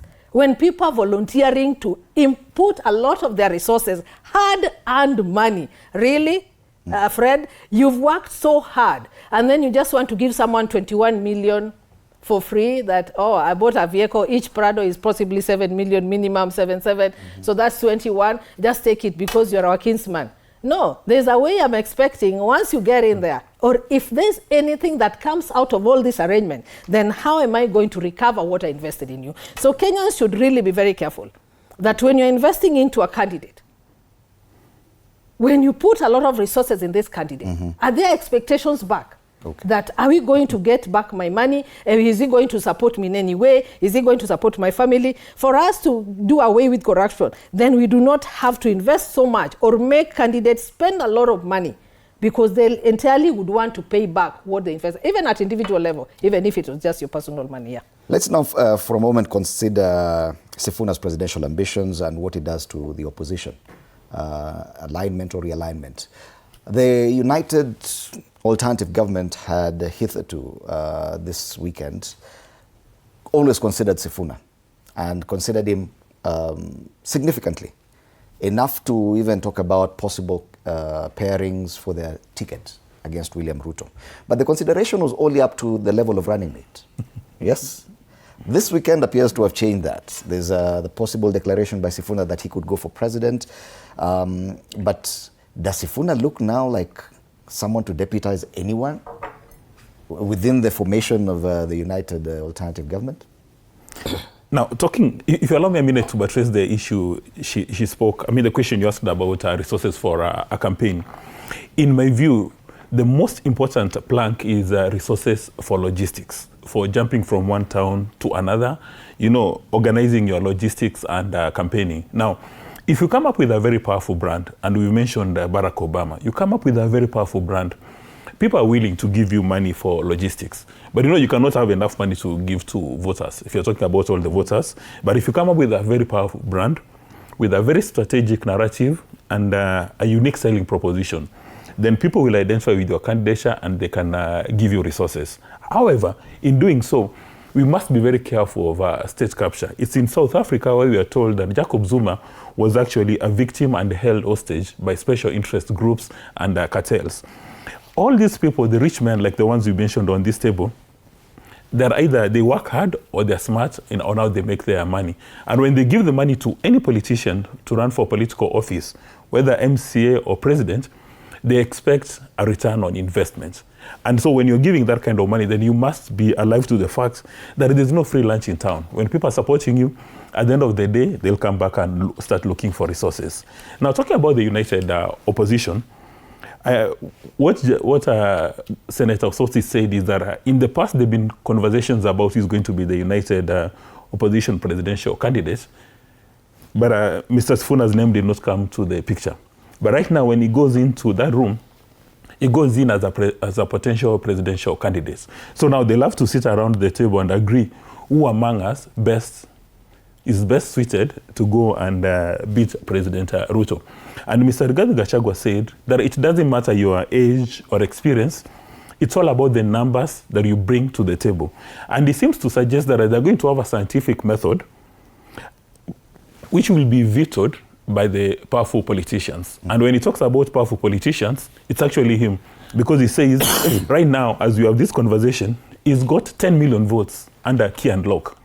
So you can go and have a scientific method, you can go do your research. When you come back to the table, he's the one with the veto power because he already has 10 million votes. While on the other hand, Dr. Matiang'i says, let's have a scientific method, but have the people have the last word. You remember what Ken Matiba used to say, let the people decide.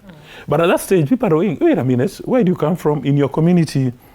You come from the Kisii Nation. How many numbers can you bring to the table? You know, if you use that kind of thinking, then it means people like President Ramaphosa will never become presidents. President Samia Suluhu Hassan will never become president. It means that if you are born in a marginalized community like the Kisii Nation, where you are very small numbers, you could be the sharpest tool in the shade. Very different. That parliamentary system is not what we use. It's not their popularity. Ours is very different. Yeah, but are you suggesting that if you come from the Kisii Nation and you are one of the sharpest tools in the shade, or you come from the Taita, or you come from Bajuni, or you come from a certain community, because you are a very small number, there's another community, I think it's called JEPS. Yeah, if you're among the sharpest tools in the shade, you've got capacity and competence to lead Kenya, then you are sacrificed on account of, what happened to rewarding meritocracy? It's unfortunate, but that's the nature of our politics. No. In the Muli, that is unacceptable. That is what is a system we chose for ourselves. That is what my friend here was talking about, the status quo that we need to do away with. So does it mean that next year we're just going for a tribal census to know how many Kisii are in Kenya? Isn't it a fact that every politician brought out a calculator and they're just looking at the numbers now? I've seen that story, I think, on the inside pages of the Star or the Standard. I think it's a Standard, talking just about the numbers from the regions. What's the Western, what's the... No. The fact that people are having conversations about these facts, as you call them, does not mean that is what is going to take Kenya to the next level. We shouldn't be in a space where we allow people to bully other Kenyans. Like, for instance, when Mr. Rigathi Gachagua says he's got 10 million votes under key and lock, where are they? Can you demonstrate those numbers? We should create room for meritocracy, and we should create room for persons with solid credentials to assume office. Okay. You remember people in Senegal, they decided to go with a particular wave. They elected 2 young men who were extremely powerful. They moved the entire nation. As soon as they had gone into office, there was a dispute. So in my view, we cannot afford to sacrifice meritocracy. We cannot afford to sacrifice capacity and competence. But talking about Sifuna, now when he goes to this room, especially if they're having this meeting this morning, he's going to go in with a spring like Okonko. You remember last time when Rigathi Gachagua was walking in after Kalau, he went in with a spring. Now today, it's going to be Sifuna. That means that Mr. Kalonzo Musyoka and Dr. Fred Matiang'i must sit back and reevaluate their positions. Because if they don't do that, then probability of having one candidate facing President Ruto is almost zero. And wherever President Ruto is, right now I suspect he's having coffee and doing press-ups knowing very well these people are not going to unite. As the president does his press-ups, Sifuna definitely will be buoyed even by a TIFA poll this weekend that he has even overtaken Kalonzo Musyoka in the polling. He's now being polled at 14% in the latest poll, and it was, I think, on the front page of the Star yesterday. Yeah. He's overtaken all of them. He's overtaken all of them. Yes. Yeah. So this changes the arithmetic completely for the United Alternative Government. So, Fred, now there is what we call data and the use of data, isn't it? There is information and how you apply it and how you use it and how you utilize it. What has happened is it's true that Sifuna has come up and probably even surpassed the other candidates, depending on which poll. I don't think that should worry anyone because they are still talking. We should be worried once one of them says, I'm bolting out. As it is right now, anybody can be most superior, most popular, you know, but when they sit down, they will look at all these arithmetics, including numbers. And I am so happy that Mount Kenya started with the word that we are so large a community, and now William Ruto has betrayed us. We will show him that we can support someone else who is not a Kikuyu. That was very comforting anyway, despite, I mean, whatever comes out in the end is okay. And they are still saying it. Today I have heard, Sifuna has actually said, I will work with you, Fred Matiang'i. Fred has said, we will accept any candidate picked from our united opposition. Kalonzo has hinted the same. Gachagua has clearly said that we will all agree and we will choose one candidate. That is where the Kenyans are celebrating. They are not only celebrating Linda Mwananchi alone, by the way. They are celebrating the fact that these guys are promising that we will stand together. So once we go inside that table, once they go and agree on a particular individual, Gashagua's 10 million or 5 million, whatever it is, Sifuna's 3 million or 2 million, whatever it is, and Kisi's 1 million or 2 million, whatever it is. All these votes then added with all people of like-mindedness will actually... Do you agree that now it looks more likely that a lot of these candidates who are or those who are considered candidates you see, Fred, have to step back? You see, Fred, for Sifuna. You see, media and masses look at things differently, almost similar, by the way, because you really the media goes into knowing what the people want, and they report. And it's good the media is reporting now that actually Sifuna could be. There is nothing wrong. It was not mentioned like that before. It is his moment this week. But when they go inside, they look at every level of arithmetics. And it's not only numbers, as my friend says here. Numbers are important. There are other aspects. And it's not only finances. They will look at your merit all through in your public life.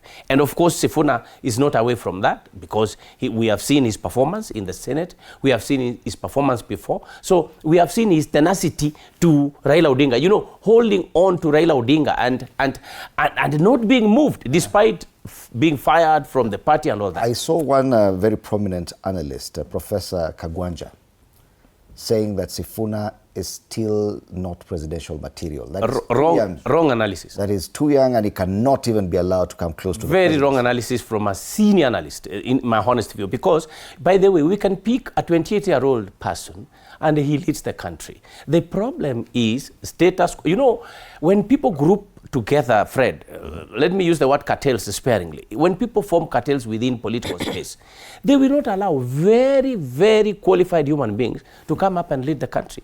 Because their worry is, how will I eat if I'm not in a political position? How will I get that money? How will I get that tender? So, and very small, mundane issues actually take the country into where it is like today. So, anybody, Sifuna can actually lead. There is no doubt about it. Fred Matiang'i can lead this country without, even if you say he has no money, he has no this, he has no that. And the same thing, Kalonzo Musyoka can actually lead this country, despite the fact that he's aged and he's been in the political space. So what citizens are saying, kindly when you go to that room, there can't be two people going to State House anyway.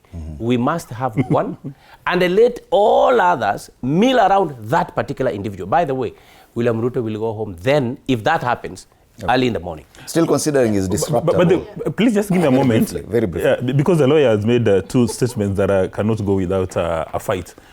He said that President Ruto betrayed the Kikuyu community. How did he betray the That's community? them who say that, it's not me. That is number one. Then number two, when Professor Gwanja comes with an analysis, he's giving his position So it's erroneous to call another person's analysis wrong, and then you go ahead and analyze yours, and then you say your analysis is right. Because I think we are in a marketplace of ideas, opinions, and perspectives. Let people present their positions, and at the end of the day, the voter will decide which opinion or perspective or analysis they'll run with. Okay. This disruptor role that Sifuna now plays, do you think it will be more disruptive if he decides to run, go the full hole and run for president? Or do you think that him getting into the United Alternative Government could force President William Ruto in a different direction? I think the disruption is good, both sides. One, if he chooses to join the opposition, which he's already there, I think. It's only that he doesn't have an outfit. He doesn't know what he wants. I think when you look at the responses possibly that Sifuna gave when they had he had a meeting with people at his home. And I think probably that's what Professor was referring to. Because if you listen to him, it was not presidential at all. At all. There was nothing presidential about it. It was like a very casual talk, like what would you do with the economy? You lower it how? How are you going to sort out the issues of youth unemployment in this country? Those are the things we want to hear a presidential candidate talk about.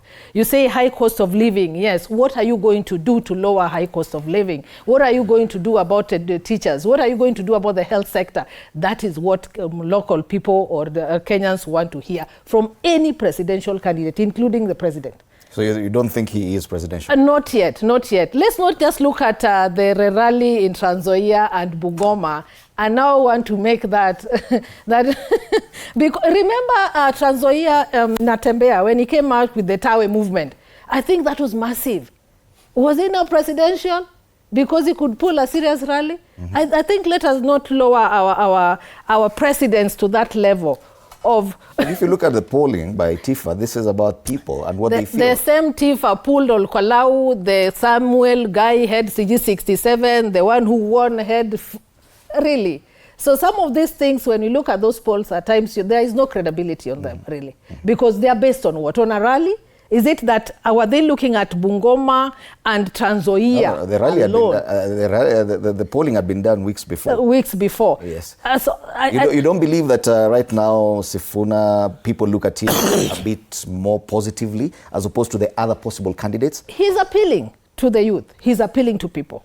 That's no doubt. But I don't think if we can say that because of who he is today, now he really merits more than possibly Kalonzo Musyoka, the former deputy president, or Matiang'i, the former cabinet secretary, just because he now says, I am Sifuna. I'm here to hear what Sifuna wants to offer to this nation. Okay. So until I hear what Sifuna has, then I will judge him based on that. I want to hear what Dismas has to say as far as dismissing or agreeing or approving Sifuna's probability of being a president.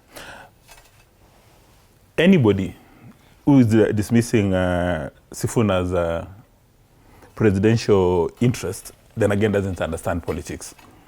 Because inter alia, for you to become president of Kenya is your capacity to get numbers. So he has demonstrated so far that he can get crowds, big crowds. The question is, does he have capacity to transform those crowds into votes?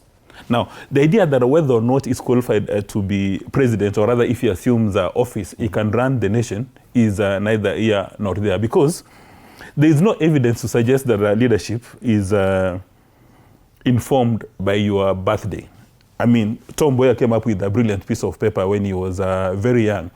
You know, people like Barack Obama, Tony Blair, when they took office, they were pretty young. However, he has not yet demonstrated that outside saying one term, what he can do if he becomes a president. He doesn't have a strategic narrative. Are we criticizing his ability to lead the country once he becomes president? There are two things. Or his qualities right now? Because Article 137 is very clear. No, citizen by birth, qualified to stand as member of parliament, nominated by a political party, not fewer than 2,000 voters. That's all we ask for. Fred, you interrupted my point. He's qualified to run for president. And right now, he has demonstrated that he can actually move crowds. He can move audiences, gift of gab. But the question is, does he have the mettle? Does he have capacity and competence to become the president? That is the question he has not answered. And that is the question that anybody who wants to become president must answer. When you're campaigning, there are several levels. First of all, what you've read as the qualities of somebody to become president, in a population of about 50 million people, my statement was going to be erroneous because you require a bachelor's degree to become president. So maybe the number is reduced. But there are so many people qualified to be presidents, but would they have capacity and competence to run the nation? That is what he must demonstrate. And then number two, we need to go back to what GOtv Mohammed was saying about these impeachments, and we need to take it to the next level to find out the people at the National Assembly and Senate who are interested in elective positions, how did they vote, and did they in fact receive this money? And then also, the Linda Mwananchi people must answer the question. The allegation still by Mr. GOtv Mohammed that the person who is funding them is President Kenyatta. Because it appears like GOtv Mohammed, when he opens his mouth, it tells us things which are held in the cover of darkness, in some dark corners within the National Assembly or Senate or ODM headquarters where people dish money. And we'd like to encourage many more people in leadership positions to borrow a leaf from GOtv Mohammed and give us this information. Because for the I'm wondering, why would it be an issue if he's funded by Uhuru Kenyatta or any other Kenyan? We've just talked about Western Kenyan businessmen offering to fund him. Would it be a problem if Uhuru Kenyatta funded him? No. My teachers in grammar school told me that you pays the piper calls the tune. So we need to know who is funding, not just Sifuna, who is funding everything. There needs to be transparency so that we can establish how you are taking your decisions. Okay. That is a very clear thing. Fred, yes, okay. You see, we are still in the status quo. We are in the past. We are very worried about money. Yes. And we are actually very worried about some mystical capacities away from the Constitution. The truth of the matter is part of the reasons why people are warming up to Edwin Sifuna very much is because, number one, he's unsettling the Western Kenya status quo. The goodies, the things Wetangula used to bring, Mudavadi, they used to get 10, they give people a half. I mean, they give people 1.5 of the orange, and yet they have a whole orange to themselves. He has unsettled this, and then it matched with what Natembeya was saying. So this wave will not in any time go down, at least in Western Kenya. Now, the beauty about United Opposition at the moment, Fred, is no one is coming up and saying, if it's not me, then I will bolt out. Everyone is saying, we will nominate one person, and we will all stand around him. And what State House, what the government is trying to disrupt is that they want to make sure that Sifuna's fame is actually ending after this weekend. But Sifuna is a constitutional lawyer. He's been in parliament, he's been in the corridors of power for a long time. He understands all these things we are trying to bring up. He understands how he's being pushed back so that he does not really come to the center. But he has not said that if it is not me, then no one else. And Kalonzo tended to say something like, Gachagua has said it's me, which was in the public's view, not the correct statement to make, but I think he retreated quickly. The point is, Gachagua, Matiang'i, Kalonzo, Sifuna, Wamalwa, Natembeya, and all these people, they are saying, we will go in there and pick one. There are questions asked about that because over at least the last few weeks, we've had the government and leaders in the government talking about the possibility of Kalonzo Musyoka going to their side. Even he's remained very silent on this. Even that. Are you certain that your statement is correct, that everyone is saying we will support anyone? Because even listening to the president yesterday in Busia and use this word, he said, "Hao nitawasambaratisha." Si ati nitawashinda, nitawasambaratisha. Fred, from the present mood of the masses, if one person leaves this group, he will actually almost move alone. If one person, I mean, we believe Kambas stand with Kalonzo Musyoka, but whether they will follow him if he leaves this united opposition is really debatable. In the sense that I don't think people will blindly just walk away with one particular individual who wants to go the other way. Rachel goes first. Yes. Do you feel that, yes, I think Wakili, that group will be disrupted? No, I think Wakili, in as much as you support them, you are being dishonest. If you listen to what happened to Babu, or you watch what happened to Babu, when he said that you remember also Babu is a possible presidential candidate for Linda Mwananchi, so is Orengo. So there are actually 3. He said that we will have to sit and talk. Ososi came out so strongly and said, no. It is either Sifuna or no Sifuna.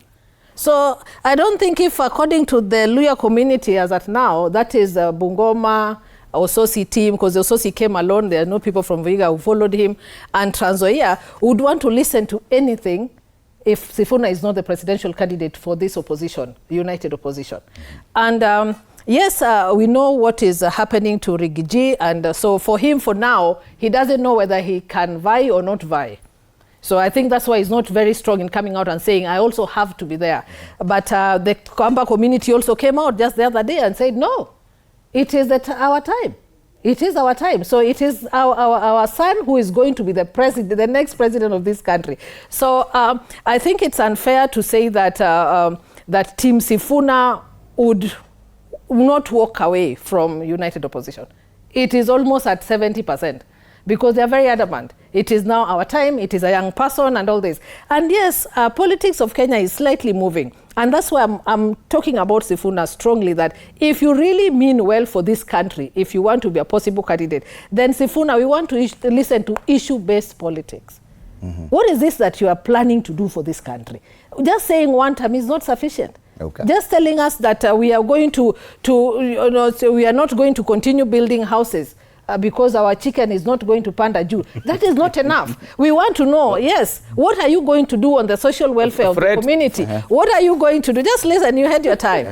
You had your time. Yeah. And I'm next in the queue. Yeah, you're next in the queue. So I think that will be the hardest point for the opposition, the alternative opposition. I don't know if it's alternative or the possible opposition, that they come together and pick one, because they all feel that it is their appointed time. For Matiang'i, the Kisii feel it's at the time for Matiang'i, the Kambas feel it is the time for Kalonzo, who's been there God knows for how long. And of course, if you look at who has consolidated and can confidently talk about masses of the following, is only Rigiji, whom we can say for sure now is more grounded. Just a right of reply, just one, then my brother Dismas comes in. You know, when we do analysis post Raila Odinga, we must be cautious of which individual we are talking about, because we don't have Raila Odinga today.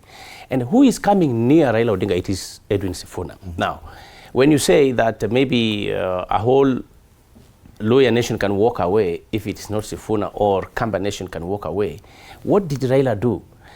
Raila always brought his Luo backyard and several other ODM from Coast to Teso to Masai, to bring them to, for example, in 2002, to Kibaki. And he said, no, we have a country to run. So we don't go away from these elections or leave me alone from what I am showing you. Okay. This year, Kibaki Tosha. And he did that several times. So a good leader among the united opposition, if he is dropped out, cannot walk away. He will have to go back to his masses and tell them, look, this is the strategy. We want it to go like this, so that eventually we reach at this. There's no Raila, Wakil has done a brilliant utopia analysis of the presidential race, how it's going. He's called it utopia. However, anybody in his rightful mind cannot sit back and expect that Dr. Kalonzo Musyoka would sacrifice his presidential ambitions for any other candidate within the opposition. Having done that for Mr. Raila Odinga, and having done that under duress. You remember last time, he kept the nation waiting for hours on end. And I understand it was because of arm twisting by then President Kenyatta that he accepted. If Kalonzo Musyoka in the next couple of days says that for the love of the country, because of national interest and public interest, I'm sacrificing my presidential interest, say for Professor Wajakoya or any other person, he will immediately become a chapter in history books. He will lose his grip over his core base.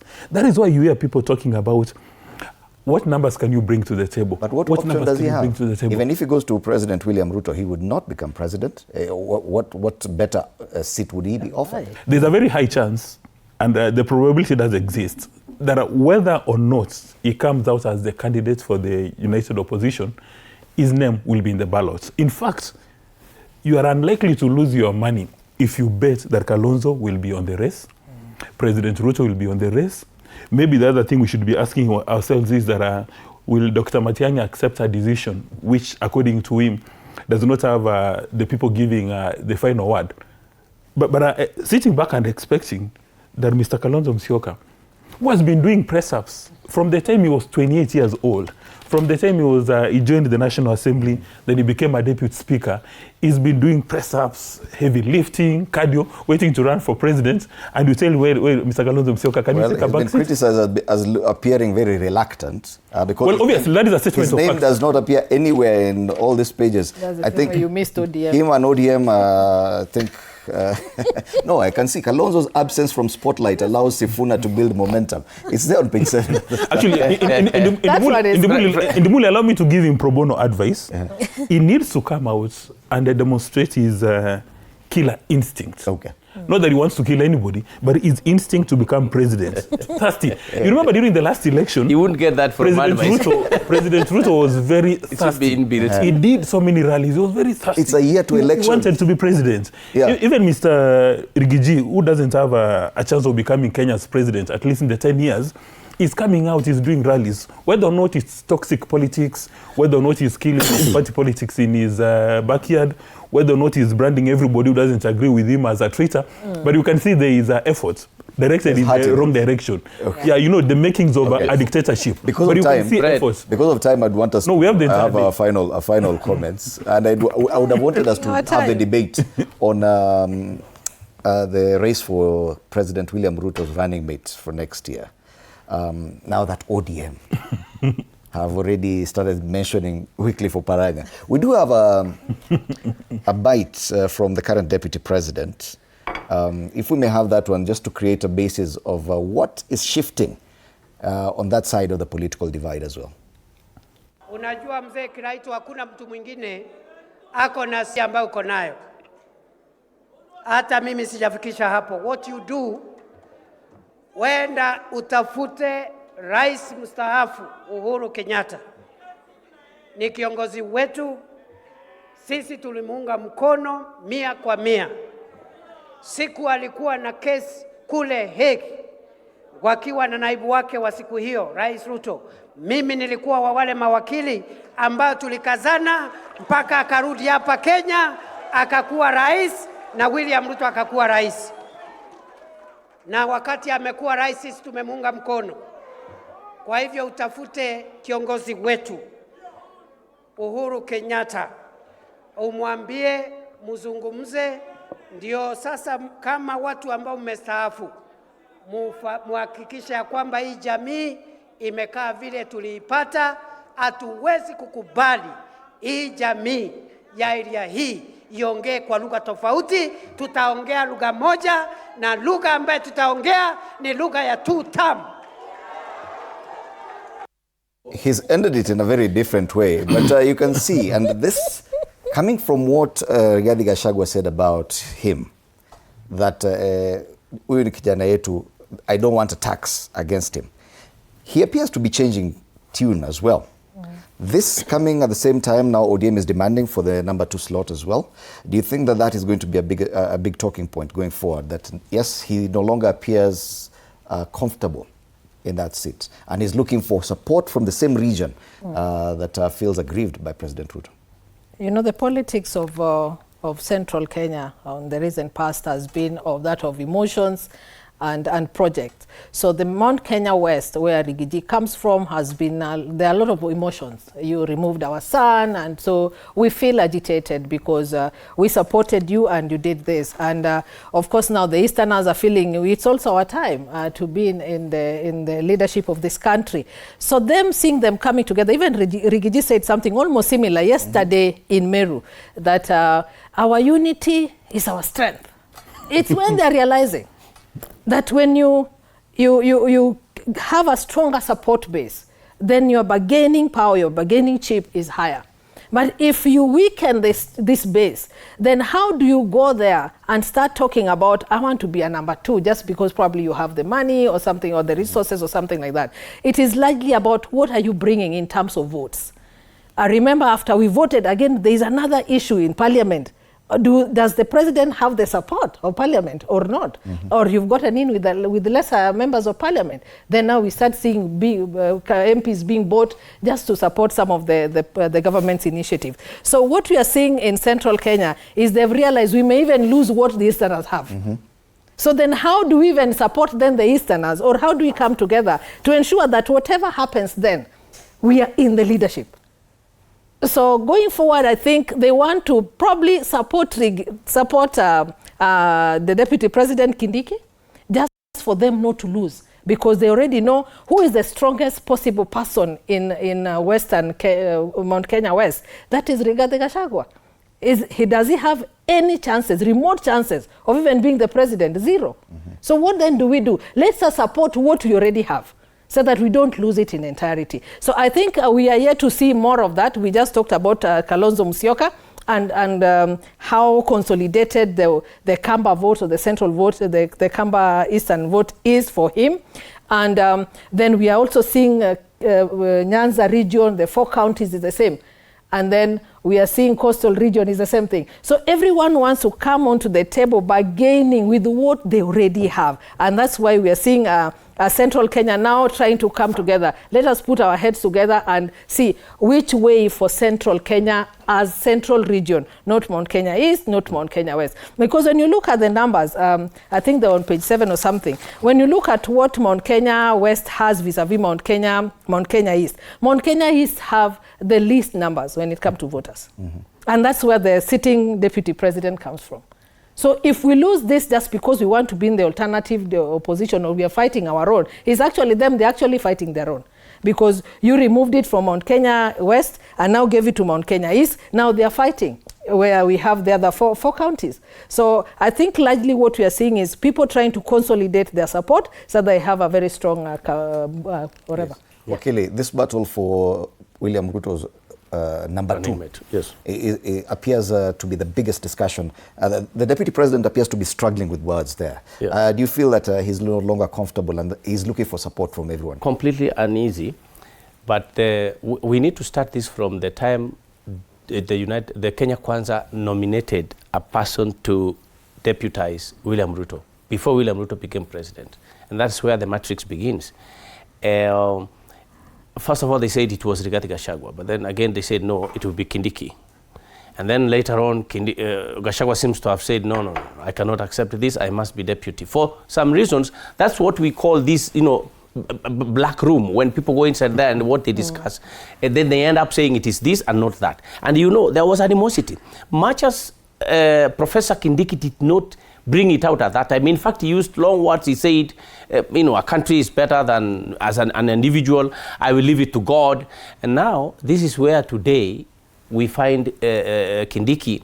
And I want to speak very boldly about a deputy running mate for William Ruto will always be a doubting Thomas. Always, ever. He cannot sit pretty, because whoever becomes deputy, by the way, let's say if the president wins again in 2027, whoever becomes the deputy will not sit easy. He knows that any time things can turn around. So it is not a very attractive seat to even compete about, because it's only good when the community and a block of people are saying, go there and help us. Let's have somebody in leadership. And if they're doing that to Kindiki, then we understand the issues. But in terms of whoever is picked to deputize the William Ruto in 2027, if that block wins, if Kenya Kwanza or UDA or that coalition wins, the deputy of that time who was going to office must be very worried. He could be removed any time. It doesn't have to be constitutional. It doesn't have to be lawful. As long as it's a political process, he can be removed from power, yes. Dismas. The Kalau by-election demonstrated to all and sundry, even people don't understand politics, that UDA politicians from Mount Kenya have no capacity to take Mr. Rigathi head-on. And right now, the deputy president is sounding philosophical. because I understand he's got a PhD in philosophy, is now sounding philosophical and sounding desperate. In my view, that is the kind of statement that probably earned him a call from the president asking him, how can you say that? Why are you sounding so desperate? He should be oozing with confidence ahead of the next election. He should be inspiring the people from Mount Kenya. But right now he sits, it's like somebody who is dejected, like somebody who's been told that it's got a medical condition and is coming into reality that you know, somebody has moved the cheese, that he's about to smell the coffee. So in my view, those are the kind of statements that you don't expect to come from somebody who says that he's going to take Mr. Rigathi head on. That is unacceptable and is sounding desperate. Wow. I still have about 5 minutes. A minute and a half each for your final comments, starting with you, Rachel. First, I want to call on media houses, stop being biased. Against I'm talking ODM. yes, against ODM. Give each and every opportunity to all the political players so that there is fairness and people know what each political party. I have a small, even the Wajakoya one, so that people really get to know what's happening. However, I want us to, let me talk to political class now this time around and our viewers that going forward, let us maintain tolerance a lot. I was happy with what happened in Trans Nzoia. I was happy with what happened in Bungoma. We didn't see any gunshots. We did not see any tear gases. So it was fairly a very calm meeting. So going forward, if you don't support at a particular faction, don't go into that forum so that we have sanity. People go there, let them hear what the leaders are saying so that we embrace each and everyone's divergent views and their position in the political space. And also to our leaders, let us maintain calmness as we go along. That was a very good rally. Within the 4 places that had rallies, they were really, really good. So I applaud that. Thank you. Dismas. Well, again, I'd like to take a divergent view from my sister about media bias. If the media house has taken a position, please go to the top of Mount Kenya or Kilimanjaro and pronounce your position. If you go to the US, you know Fox is supporting a particular candidate. You know MSNBC supporting a particular candidate. If the media have taken a position, and you know media is used loosely. If members of the media, journalists, editors, media owners have taken a position, in my view, there is nothing wrong, provided they make it public so that when you are consuming a particular content, you know where it's coming from. If you're in the US, you tune to Fox. You know these are Republicans. If you tune to MSNBC, you know these are Democrats. So there is nothing wrong. Expecting the media in Kenya to sit on their arms or their hands and just have an helicopter view without taking a position is unacceptable. Then our democracy will not grow. And then number 2, everybody has said so many things about former President Kenyatta. There is the hidden force here, is the hidden force there. Maybe it's time for him to come and pronounce himself so that again people know what is happening. Because right now, the elections next year are going to be driven a lot by misinformation and disinformation. There's a lot of propaganda. There are people saying, wait a minute, that Senator Sifuna should be having a bigger house. Where did he take these resources? You know, there's going to be a lot of misinformation and disinformation. And the person who can come out and clear the air is the former president himself, pronounce himself so that people take decisions. And then number 3, I'm the new disciple of these 3 C's. We should elect people based on their character, capacity and competence, anchored in meritocracy. And you remember I've said times above number, that is what Timothy Busire is doing in his community.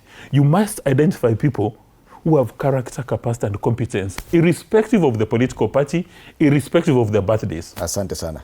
Fred, I believe this is a very good ending. Character, capacity and competence. Form of competence, I mean, so that we look at the past as past and history. The new dispensation has come. Whoever wins the presidency, we have now started to realize that we have a very strong country and it's not based on money, politics, as we saw in Olkalau and as we have now seen in Kamukuiwa and in Bungoma.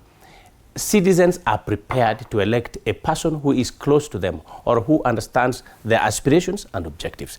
Let the government stop any manipulations, the way they did not try to interfere in Bungoma. You can see there was absolutely peace in the rally. So let Kenyans be allowed to march forward because they know where they are going. Thank you so much, Wakili Ishmael Nyaribo. Dismas Mukua, political risk analyst, and Rachel Omolo, public policy and governance expert. Our panelists this morning on State of the Nation. Sifuna, that's the biggest conversation. Sifuna and what is doing, disrupting the entire political space in this country. And it looks like going forward, at least for this week, this has set the agenda. Sifuna storm, grand welcome, battle for Western, and also battle for the central part of this country. But here at TV47, we have something we need to say this morning. It has become painfully fashionable once again for Kenyan politicians to spew tribal venom from every podium they mount. Communities branded with the most derogatory labels, painted as enemies, and set against one another in a calculated game of division. What should be platforms for policy and progress have degenerated into hate rallies where historical injustices are shamelessly weaponized and entire regions vilified for alleged entitlement. This is not leadership. This is primitive incitement dressed in suits. The National Cohesion and Integration Commission under Bishop Dr. Kefa Nyamweya Omae watches this blatant assault on our constitution in silence. Where's the fire? Where's the decisive action? Professor Omae and your team. Kenya demands more than press statements. We demand enforcement. Arrest the merchants of hate, sanction the repeat offenders. Do your constitutional duty or step aside. We know this road. The ghosts of 2007 still haunt us. Families shattered, lives lost, a nation brought to its knees by the very tribal arithmetic now being revived. 1 year to the next election, we cannot and we will not tolerate a repeat of that madness. To the bottom of the barrel, politicians peddling this poison, your time is up. Kenyans of every tribe have drawn a line. We reject division, we reject hatred, and we shall not allow you to drag this country back into the abyss. Enough is enough. That is our editorial statement this morning.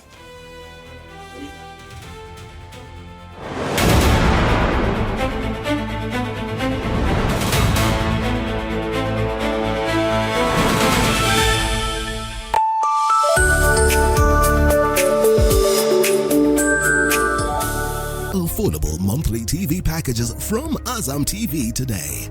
From